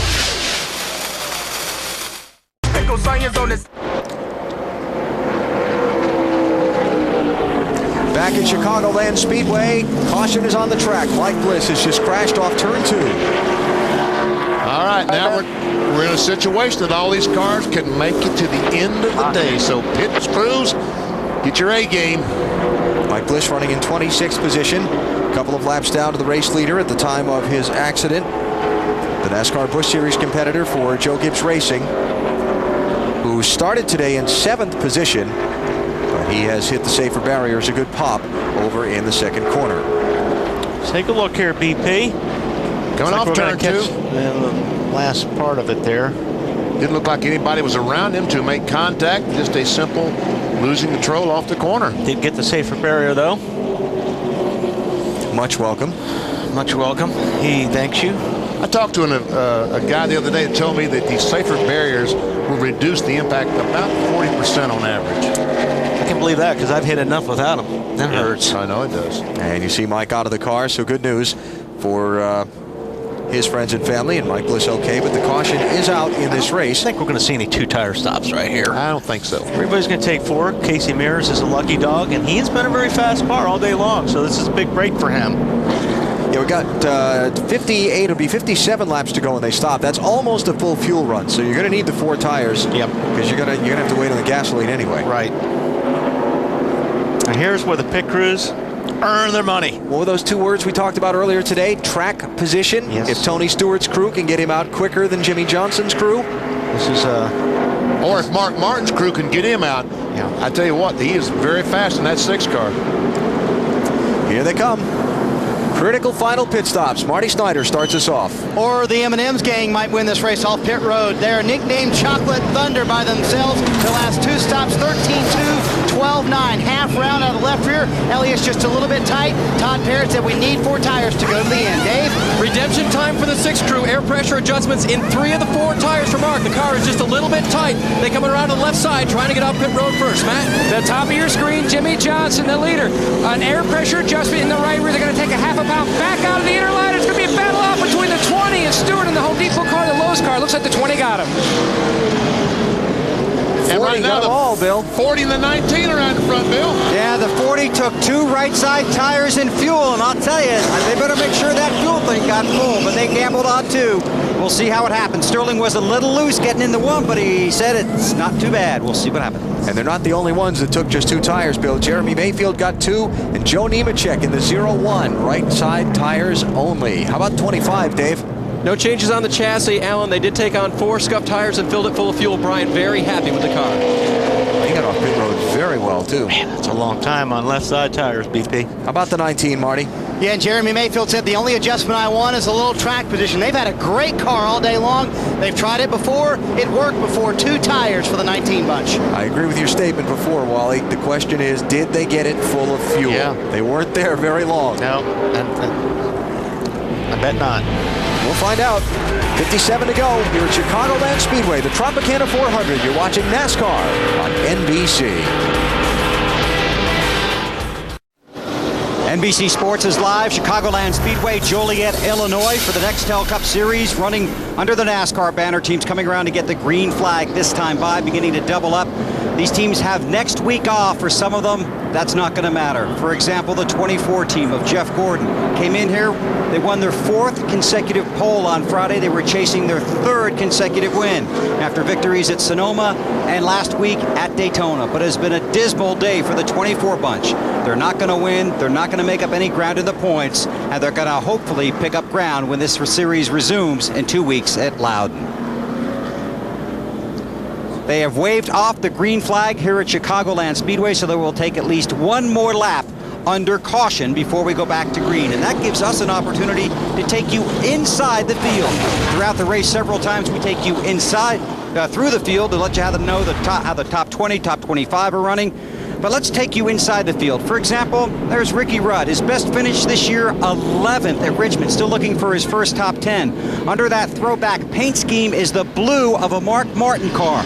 They were hopeful that coming in here that they would find some aerodynamic things that would help Ricky run better, but it hasn't worked out for him today. Be another disappointing finish. Ricky wanted to make it clear at age 47, he has not surrendered, and if you heard his voice and looked into his eyes, you can still hear and feel his passion for racing. Dave? Bill, Ken Schrader is struggling today, running 4 laps down. But you know that he is more feared than Barry Bonds? In a charity softball game on Thursday evening here in town, he had the bases loaded before him, and they would not pitch to him. Threw him 4 straight balls, walked in a run, and Kenny went to first. Matt? It was a good day and a bad day for Kyle Petty. The phone call no father wants to hear. Thursday morning, he was told son Austin was injured in a motorcycle accident. Not of his doing, but he will pay the price. Both ankles broken, pins in both ankles. The good news, he will be okay. The news got even better. They raised $50,000 Thursday night in a softball game for the Victory Junction Gang Camp, a camp for diseased children in the memory of Adam Petty, who we lost back in 2000. His birthday, yesterday, he would have been 24. Marty? Matt, all these teams on pit road work very hard, but Brendan's gone team, many of them moved from Las Vegas to Charlotte, North Carolina. They've got no more than 1 day off a week. Shane Wilson told the team this week, you'll have 4 days off after we test Indy. The man who pushed for it, Brendan Gaughan, said give the guys a break. We go back to green in Chicago. And we do so with 53 laps to go in this race. And the 40 car, once again, vapor lock. You know, it cost him the Brickyard 400 a few years ago. Same thing again. The fuel gets so hot that it boils, gets an airlock in there. We've seen that a lot today, BP. A lot of different guys have had that problem. So Sterling Marlin, who was the race leader, is shuffled back. Now it is Jeremy Mayfield who leads, with Tony Stewart second and Jimmy Johnson third. Oh, and by the way, that's Dale Earnhardt Jr. in front of the leaders. Tail end of the lead lap if he can catch a caution. He might be able to make something out of this day yet. Let's watch this restart here. Watch Sterling. Go. Did you see that puff of smoke? Was it a vapor lock or a missed shift? Could have been a missed shift. That may have been a missed shift. Yeah. Hey, Benny? Yeah. You're right. Missed shift? Yes, sir. Ah. Oops. Here I was thinking it was mechanical, but like Sterling made a boo-boo. That'll drop him to 4th place and put a bit of gap between he and these front 3. Remember, Jeremy Mayfield just with 2 tires on his pit stop. Tony Stewart, Jimmy Johnson with 4 fresh Goodyears. I want 4. I don't think 2 is going to be able to hold them off. Jeremy Mayfield winless so far this season. He does have a couple of second-place finishes. Owensboro, Kentucky native has taken 2 tires on a few different times today, Marty, for track position. Yeah, and Kenny Francis just came on the radio and said, remember how good the car was earlier when we took 2 tires. And also, I want to reiterate to you, we are not conserving fuel. You go for everything you need out there on the track. Okay, so they got it full. So Mayfield leading Tony Stewart by just a couple of car lengths. Under the green with 50 to go. Talked earlier about the green flag finish, the green-white checker that is potentially coming to NASCAR Nextel Cup Racing. We knew the answer. I knew the answer to that. Hey, but looky here. You got 24% over here. That's a bigger number than I thought. It is, too. I thought that number 66% would be about 86%. Yeah. Ooh, wow, that was close up there in turn 2. Ryan Vickers. And with half the season remaining, do you want to see the rule change for a green-white checker finish? Do I want to see it as a booth boy or as a driver? Both. Don't want to see it as a driver. As a booth boy. love it. Can't wait. That's right. It's totally different because, you know, as a driver, you're getting set up for those last 3 laps at green, white, checkered for disaster. And I don't want to see that. But, man, as a fan, the fans are going to love it. So there's 2 different opinions. I know you're all for it, BP. I was not for it, but again, I'm on the fan side. They go through enough to be here and pay their money to watch this race, watch it home on TV for 3 or 4 hours. They deserve to see a green flag finish. Details forthcoming soon from NASCAR, according to President Mike Helton, who talked with us about it on Thursday. Now, we heard... We'll get back to the cause of Wally's ooh-ooh there in a minute. First, Mark Martin. We've been talking about him having a good day today. He just took 6th place, away from Joe Nemechek. Listen here. Ooh, this motor's big. Now, that you don't hear often from any driver, let alone Mark. But I'll tell you what, when you've got a good handling car, you think you got 200 horsepower more than anybody else. Here we go for the lead. Putting Dale Jr. a lap down. Tony Stewart right under the back bumper of Jeremy Mayfield. They've shaken Jimmy Johnson for a second. This is just a matter of time, I think, Alan. I really think that the 20 car is just, all he's got to do is be patient here. The 19 car with just 2 tires is not going to have the grip that Tony Stewart's going to have in another 10 or 15 laps. What do you think, Matt? Well, he just needs a little bit of time to showcase what that 20 car will do. It takes a little while for the car to come in. It starts out a little free on the get-go. They made a slight air pressure adjustment to speed up that process for this final run. Dave. Matt, on the radio yesterday during practice, Mark Martin was heard to utter that same sound, that woo, and that was when he passed a car that he hadn't been able to pass here before. It was a 12 car, Brian Newman, and the last year's winner, and that's when he knew he had a really good piece for this weekend. All right, so Mark running in 6th place with big motor. And here's the cause for Wally's ooh-ooh a minute ago. Watch Brian Vickers, the yellow stripes with the tape flapping, top of the screen. Actually, Rusty Wallace got loose and darn near ran into the 25 car, Brian Vickers. It's almost like Brian Vickers was seen out of the back of his head because somehow he realized that he needed to give Rusty some room. If he had not given him room, there would have been a crash. Rusty running in 11th. Brian Vickers falling back to 14th place. 43 laps to go. Jeremy Mayfield trying to hold off the driver who's dominated the race so far, Tony Stewart. You're watching NASCAR on NBC.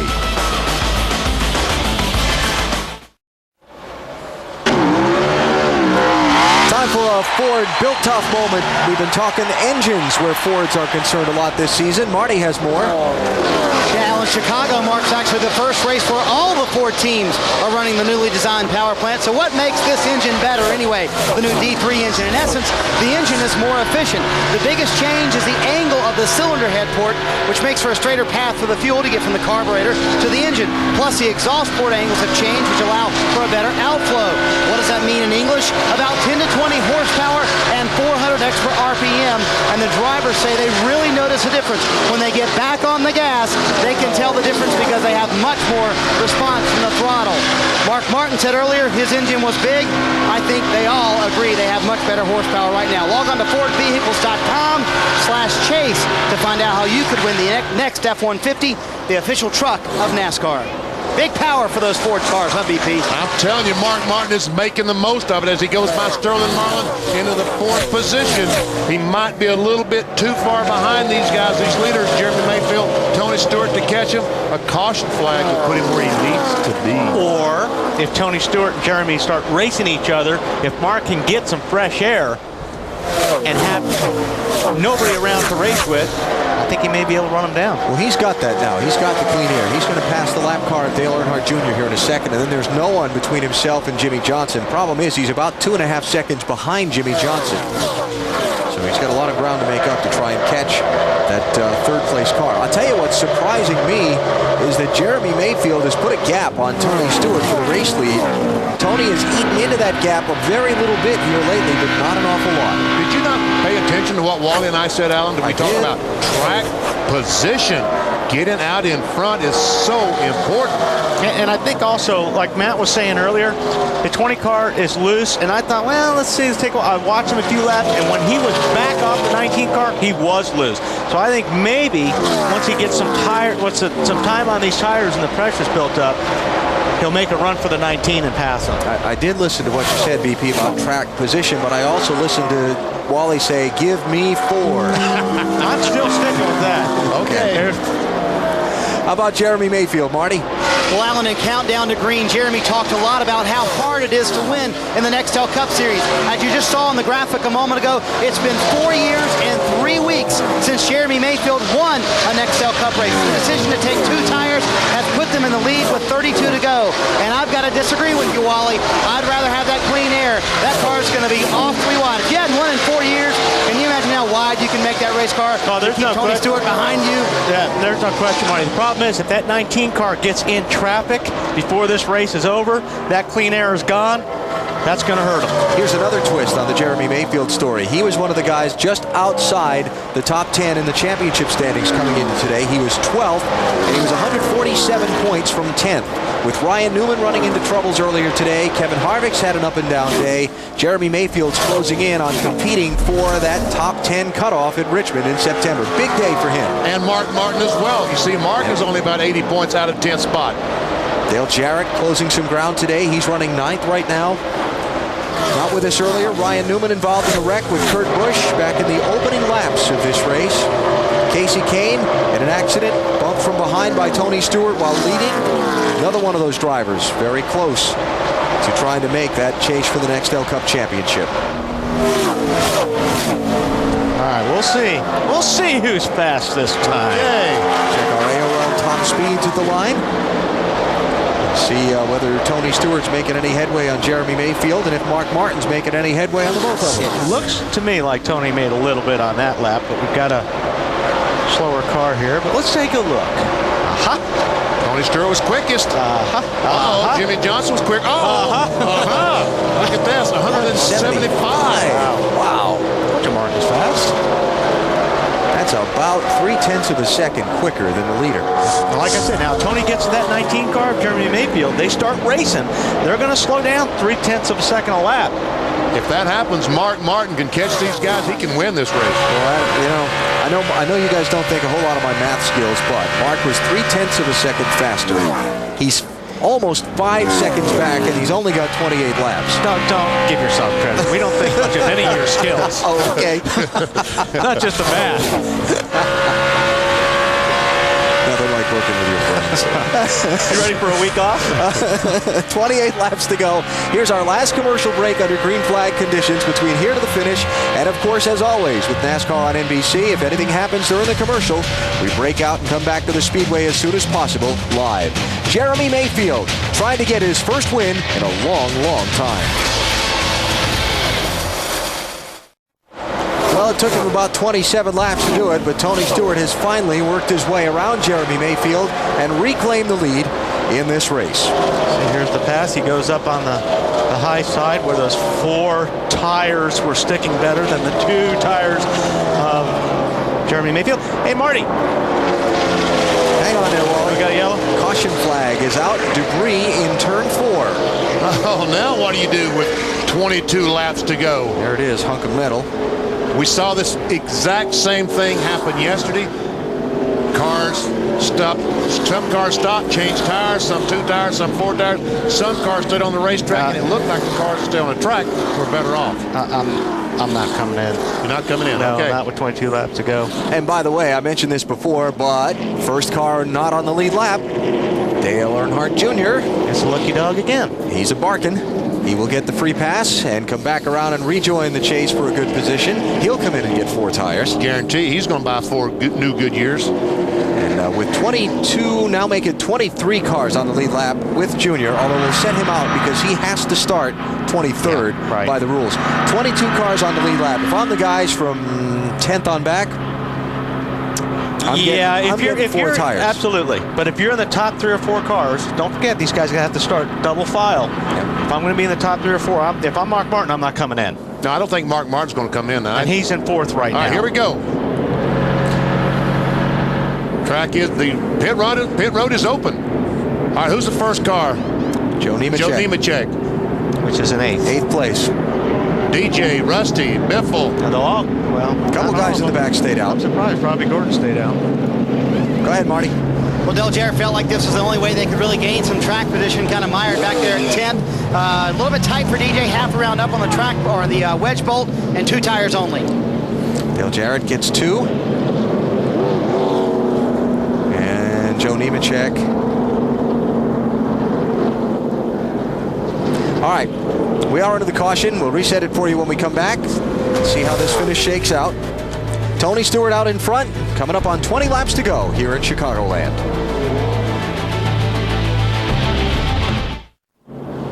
Four-year-old Chicagoland Speedway filled up today with NASCAR fans watching the NASCAR Nextel Cup Series in the 18th race of 36 in this 2004 season, and it's been a pretty interesting one. We've had some twists and turns. One thing we know for sure, that the teams have got all the Sunoco fuel on board they need to get them to the checkered flag. Yes, they do. Good to see the Sunoco folks here. And Wally, you started in modified racing up in the Northeast. I guess you used a lot of the Sunoco fuel. Yeah. Let's hear from some crew chiefs before we go back racing for this final sprint to the finish. Matt, you're up. Zippy, not a lot of debate on the radio whether to stay out for track position or pit. Yeah, it's tough. It seems like our car, we finally got a little bit free. That last segment, we put that set of tires, put a half pound back in the right front. It's pretty good right now. But track position's worth so much. You know, these guys have done a great job all weekend. We've kind of been set behind early in the week, but good, strong team, and Tony's doing a great job. When you look at this team's history, they have a 3rd and a 2nd here. They need to pay it off and get a win. Marty? Matt, Kenny Francis, crew chief and cheerleader for the 19 team, and kind of trying to encourage Jeremy on what happened when Tony passed him, and is the restart the best place for him to pass him back? We've been, Jeremy said he got a little bit tight there off 2. We felt like that was where Tony was beating him. So, we're going to try to give it our best shot. I know he's going to do everything he can. Jeremy's done a real great job all day. Our Dodge has run good all day. Duke Crew's done a great job in the pits, and just want to thank all the Dodge dealers out there, and maybe we can give them something to be proud of here. Dave? Pat Trison, Mark has finally caught him. Can he get him?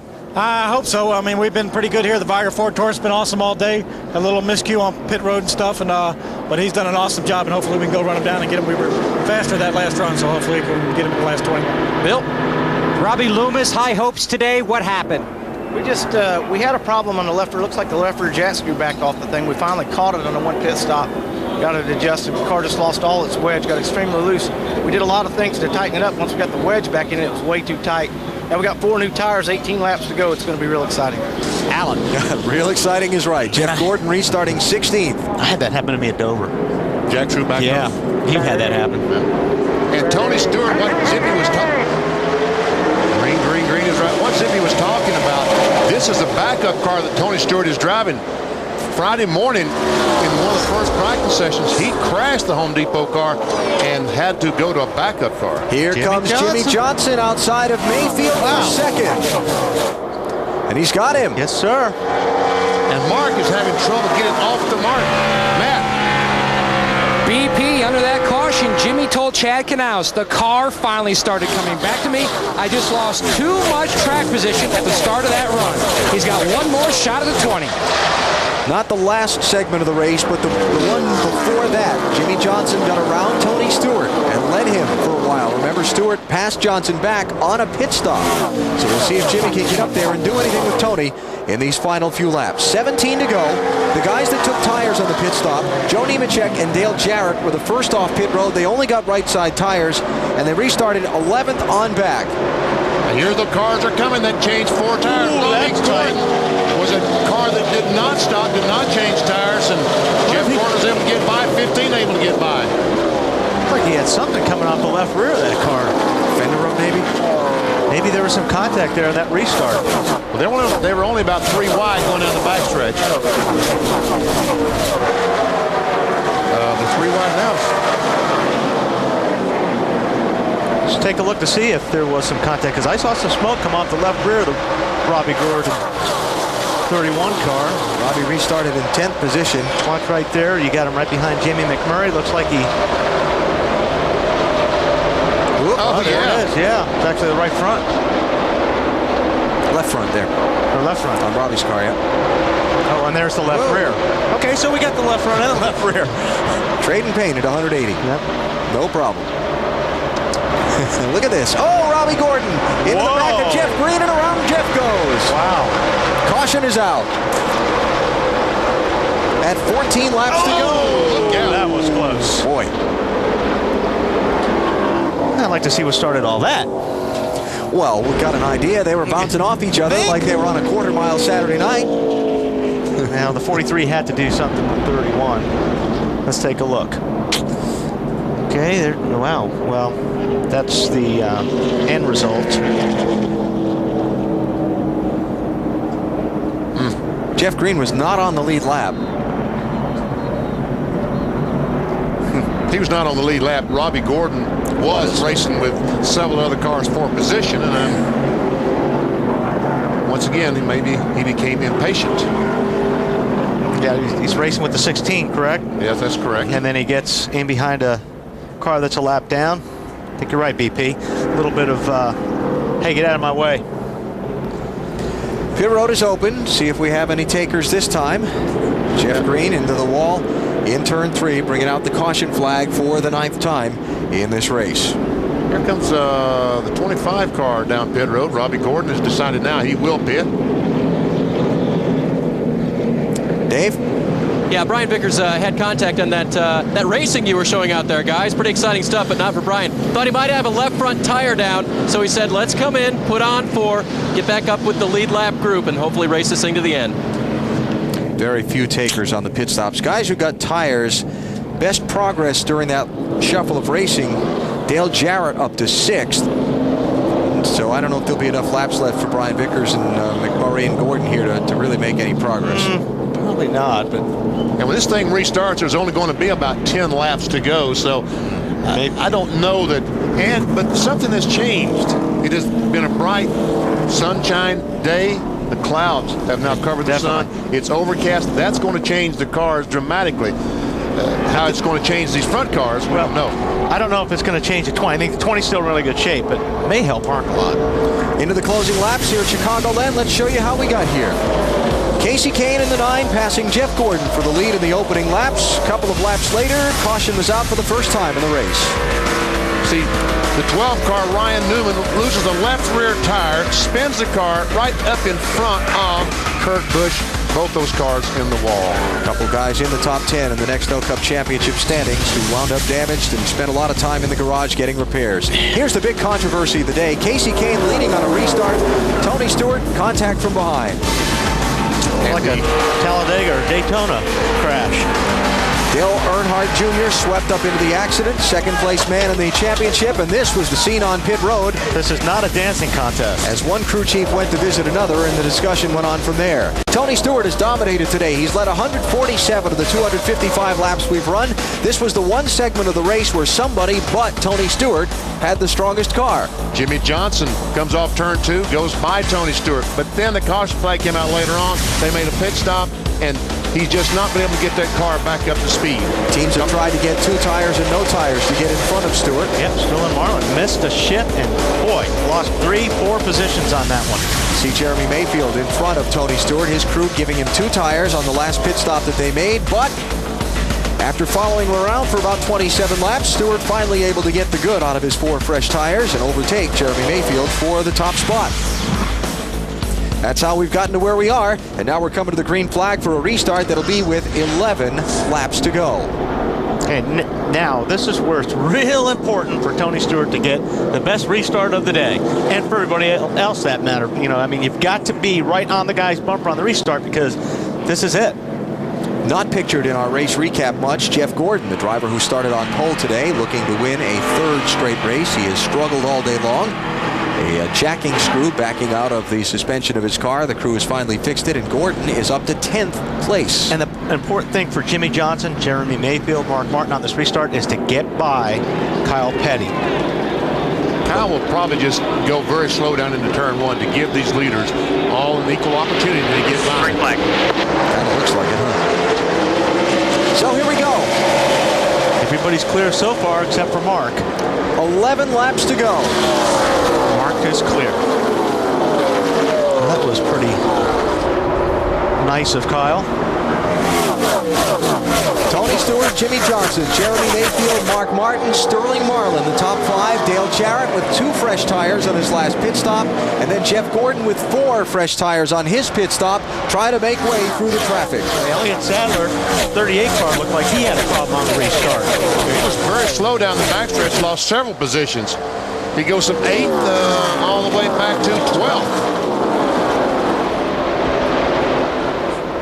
Here goes Mark Martin trying to get on the inside of Jeremy Mayfield. He does it. Battle for 3rd. And through. Mark Martin is rallied back. They had a problem on a pit stop. He had to take to the grass during a caution flag and make an extra pit stop. Yet he's up to 3rd, trying to close on the leaders. Terry Labonte trying to get under Sterling Marlin and grab a spot. Look at Jeff Gordon. 8th spot right now. He's going to get done with this day and think of what might have been. Oh, yes. That jacking ball comes undone. Let me tell you something. Those cars are wicked to drive. Working on Terry Labonte for 6th place is Jeff.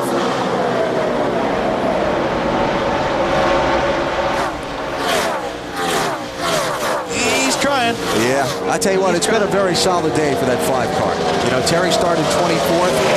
His crew chief Jim Long told me this morning they weren't all that thrilled with their car. They made some changes. They've played the strategy game correctly. They've gotten in track position. They stayed out one time when a lot of other people pitted. There are those 2 words again we've used all day. He's got some inspiration from his son yesterday. Yeah. Not familiar, Terry's 23-year-old son, Justin, with his first NASCAR Busch Series win here at Chicagoland yesterday. We showed it to you live on NBC. 7 laps to go. Jeff Gordon through to 6th place. Dale Jarrett's next in front of him. Out in front, Jimmy Johnson can't handle Tony Stewart. He's pulling away in the 20 car. Now, it looks like Tony's got it where he wants it. Mark is picking up a little bit on the 48 car, but he's got to, once he catches him, he's got to figure a way to pass him, and we've only got 6 to go when they come back across the line. Mark Martin on lap 259 ran his fastest lap of the day. He's about 0.2 of a second faster than Jimmy Johnson. But he may catch for 2nd now. Yes. Not enough laps left. You'll agree with my math on that. I will agree with you on that. Okay. Mayfield and Jarrett, 4th and 5th. Going to be a good day in the championship standings for Dale Jarrett. Those drivers on the outside looking in for now in that 10-driver chase for the Nextel Cup. And up to Tony Stewart. 5 to go. Got that racetrack all to himself, BP, and that's what you want. Tony Stewart has been excellent here the last couple of years. He finished 3rd in 2002, led 35 laps. He won the pole and finished 2nd here last year, led 80 laps. But you know, the fact that Tony Stewart has not won yet this season is sort of a payoff to the feature we did on Discover Card Countdown to Green about just how difficult it is to win these Nextel Cup Series races. Everything's got to be perfect. Everything has got to be perfect. And you know where it's really going to count. But wait a minute. Yesterday, everything wasn't perfect. They had, you know, Mike Wallace stayed out there. He got some track position and started running some fast laps, and he ran out of gas. Well, it wasn't perfect. That's he right. ran out of gas. You've got to be perfect. Well, I guess that's right. Oh, got a car. Who's that? Mark Martin scraping the wall. No, does he got to have a tire go down, or maybe let's see. What did he say? Get the best finish we can. My brakes are gone. Did he say my brakes are gone, Dave? He said I saved it. Now, I haven't figured out if he hit the switch as quick as he said I saved race car. I can't believe it. I don't know if we have a replay of how he was off the turn. Okay, it blew up, he said. Yep. But he saved the race car. He didn't get into the wall. This is a favorite race car of theirs. They're taking it testing at Indianapolis Monday, guys. Oh, man, how this is big disappointment. How disappointing is this for Mark Martin? So we stay under green, and we are coming to the white flag for Tony Stewart. He will come by Mark Martin's wounded car, and Tony will have a final 1.5 lap to try and secure his first win of 2004.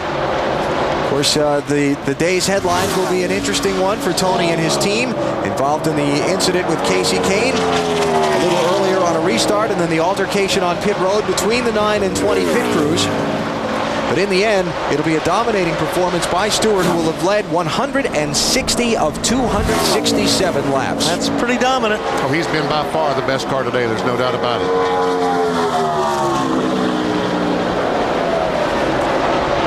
Drivers who won a race a year ago who've not won this year. There are quite a few of them. In fact, 11 drivers. Winners last year, not this. Scratch one off the list. Tony Stewart, with his first win of 2004, he takes the Tropicana 400 at Chicago by almost 3 seconds over Jimmy Johnson. Great run for Dale Jarrett with a third-place finish. And how about Jeff Gordon, after his struggles all day long, comes back for fourth. Amazing. You could never count those guys out. Tell you what, DJ and Jeremy Mayfield, both those guys trying to get in that top 10 in NASCAR Nextel Cup. Great run for them today. The winning team headed by Greg Zipadelli. Matt Yoakum's with him.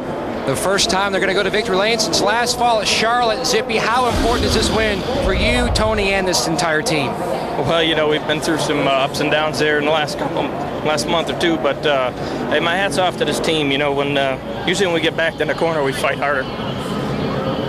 It means a lot. You know, everything that happened, everybody stuck together. Tony stayed focused and did a hell of a job today. A lot of maturity showcased in this pit when the fight broke out. Yeah, that's one thing good about these guys. You know, they're racers. They're all going to help and protect each other. But, you know, we need to stay focused on what we're paid and what we're here to do. And that's the race. Put a good show on for the Home Depot fans. And, you know, we were able to do that today. So I'm just proud of everybody here. Last 3 starts at Chicago for the 20 team. A first, a second, and a third. He couldn't wait to get to victory lane. I know. I don't blame him. And as Tony pulls into the winner's circle, Chevrolet congratulates Tony Stewart and the number 20 Monte Carlo on today's big win, our Chevy winning moment. No cars dominated Cup racing like the defending manufacturer's champion, Chevrolet in American Revolution. Been a big day for Tony Stewart and company. It'll be interesting to see what kind of reaction he gets when he climbs from the window into view of the fans. Yeah, there was no burnout or anything like that. What do you think, Bill? Well, it's certainly been an interesting day and an interesting season for these guys. I talked to Tony Stewart briefly yesterday in the garage before practice.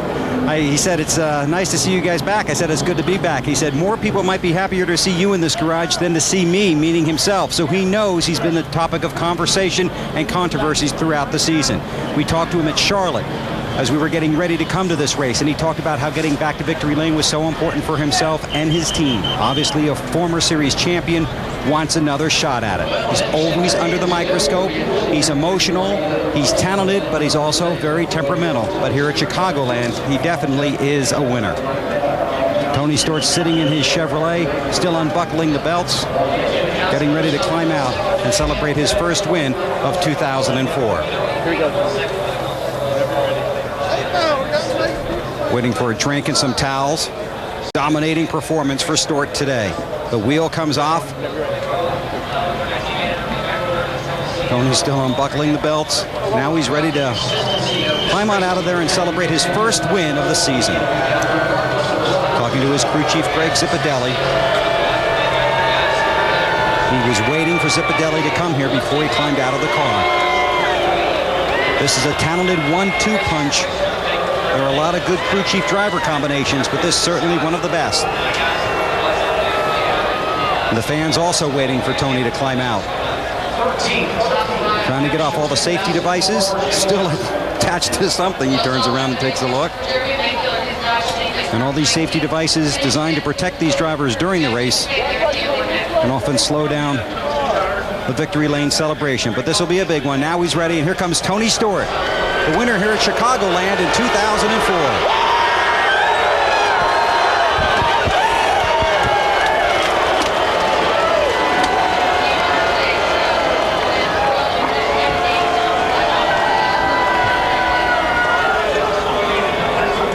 Tony,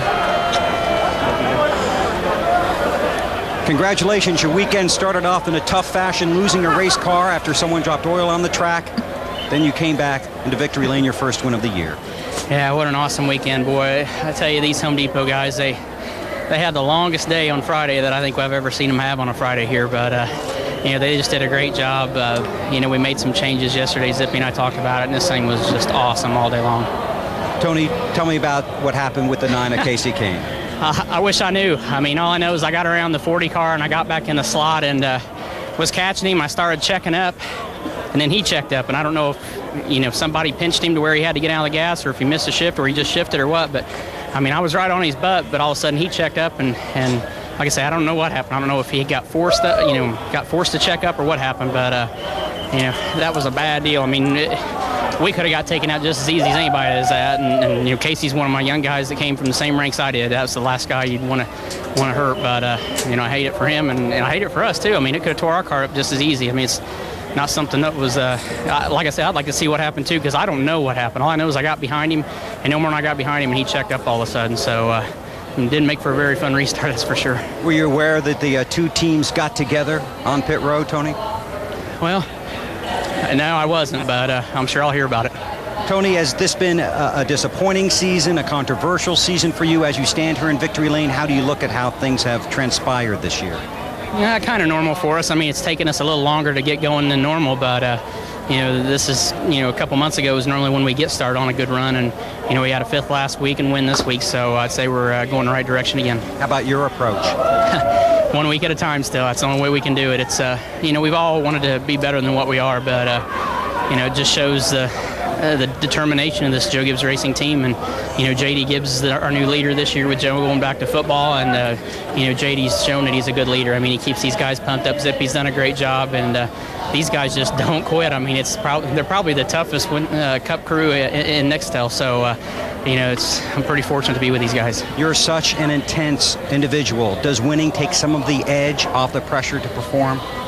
No, because I got next week now, so you're only as good as your previous week, and today's over now. We won today, and we'll celebrate tonight, and tomorrow we'll get ready for Loudon. So putting 2 or 3 of these in a row would ease a lot of stress, but we got to keep working. I mean, Jimmy Johnson's running really good. There's a lot of guys that are tough. I mean, Casey Kane's one of them that's tough every week. So if we're gonna have a shot at winning this thing at the end of the season, we got to catch up to those guys, and hopefully today's step 1 in that process. Okay, well, you're lucky. Next week's off, so you can enjoy it for 2 weeks. Congratulations. Tony Stewart in Victory Lane. Matt? Point leader Jimmy Johnson keeps top-5ing them again. Could you have made that car any better, Jimmy, to catch him? That one segment where we took the lead, that was the best the car was. There at the end, it was a little edgy getting started on the loose side, and that's all I had. The 20 was probably the strongest car all day long. We had one segment where we had the best car, but best car won the race, and too bad we couldn't have something for him there. I really felt like this was a great weekend for us. I wanted to win here in Chicago for Chad being his home state, but I just, it's hard to argue with what this Lowe's team is doing, all the hard work from Hendrick Motorsports. You look at the scoreboard, Hendrick cars are all the way through there. 14th is the worst car. It's pretty amazing. Just a great race car, great race team, and a lot of support from Lowe's and Chevrolet, and very proud to be a part of it all. Jimmy Johnson second here at Chicago. Dave? Well, Jeff Gordon getting a little refreshment after a drive like that. I cannot believe what you came back from, Jeff. Can you?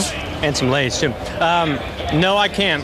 That was an amazing display of teamwork and good fortune, because we were in big trouble. We had some kind of problem. I think the left rear jack screw on, did itself, and we were just so loose, and we got really far behind, lost a lap, got the lucky dog, getting ready, caution came out, and, almost getting ready to go another lap down, caution came out. So we were very fortunate today. Things worked in our favor.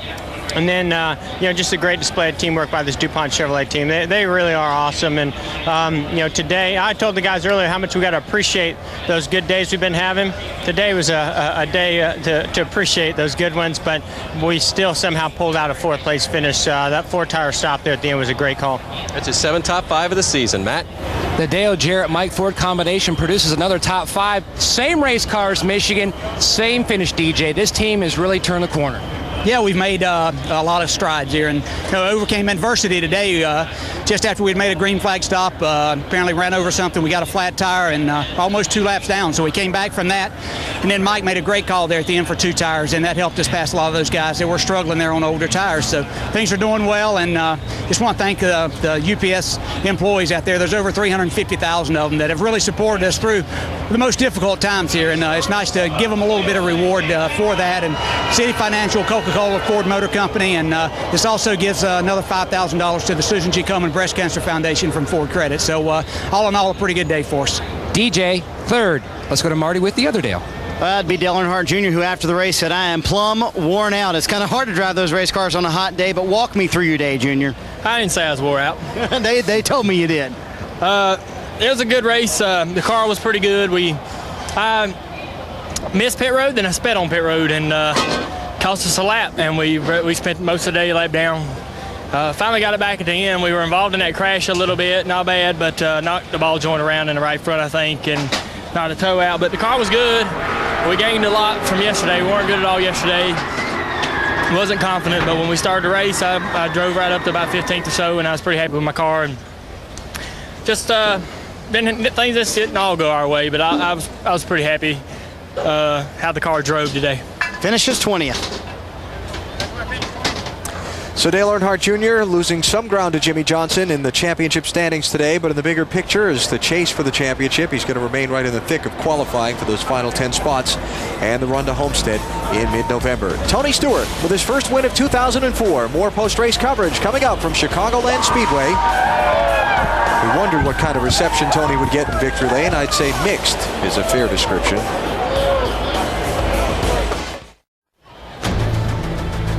Tony Stewart celebrating his win here at the Chicagoland Speedway today. We've heard from all of the top 5 finishers except Jeremy Mayfield. Dave is with him now.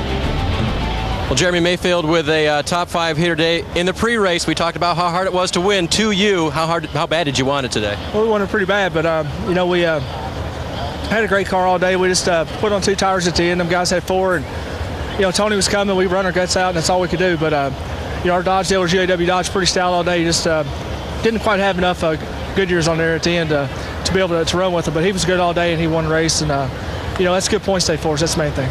Picks up his 6th top 10 this season. And here's the finishing order from today's Tropicana 400. Tony Stewart with his 18th career win and his first of 2004. And it was a good points day for a bunch of guys. It really was. But man, sickest guy here has got to be the driver of that 6 car.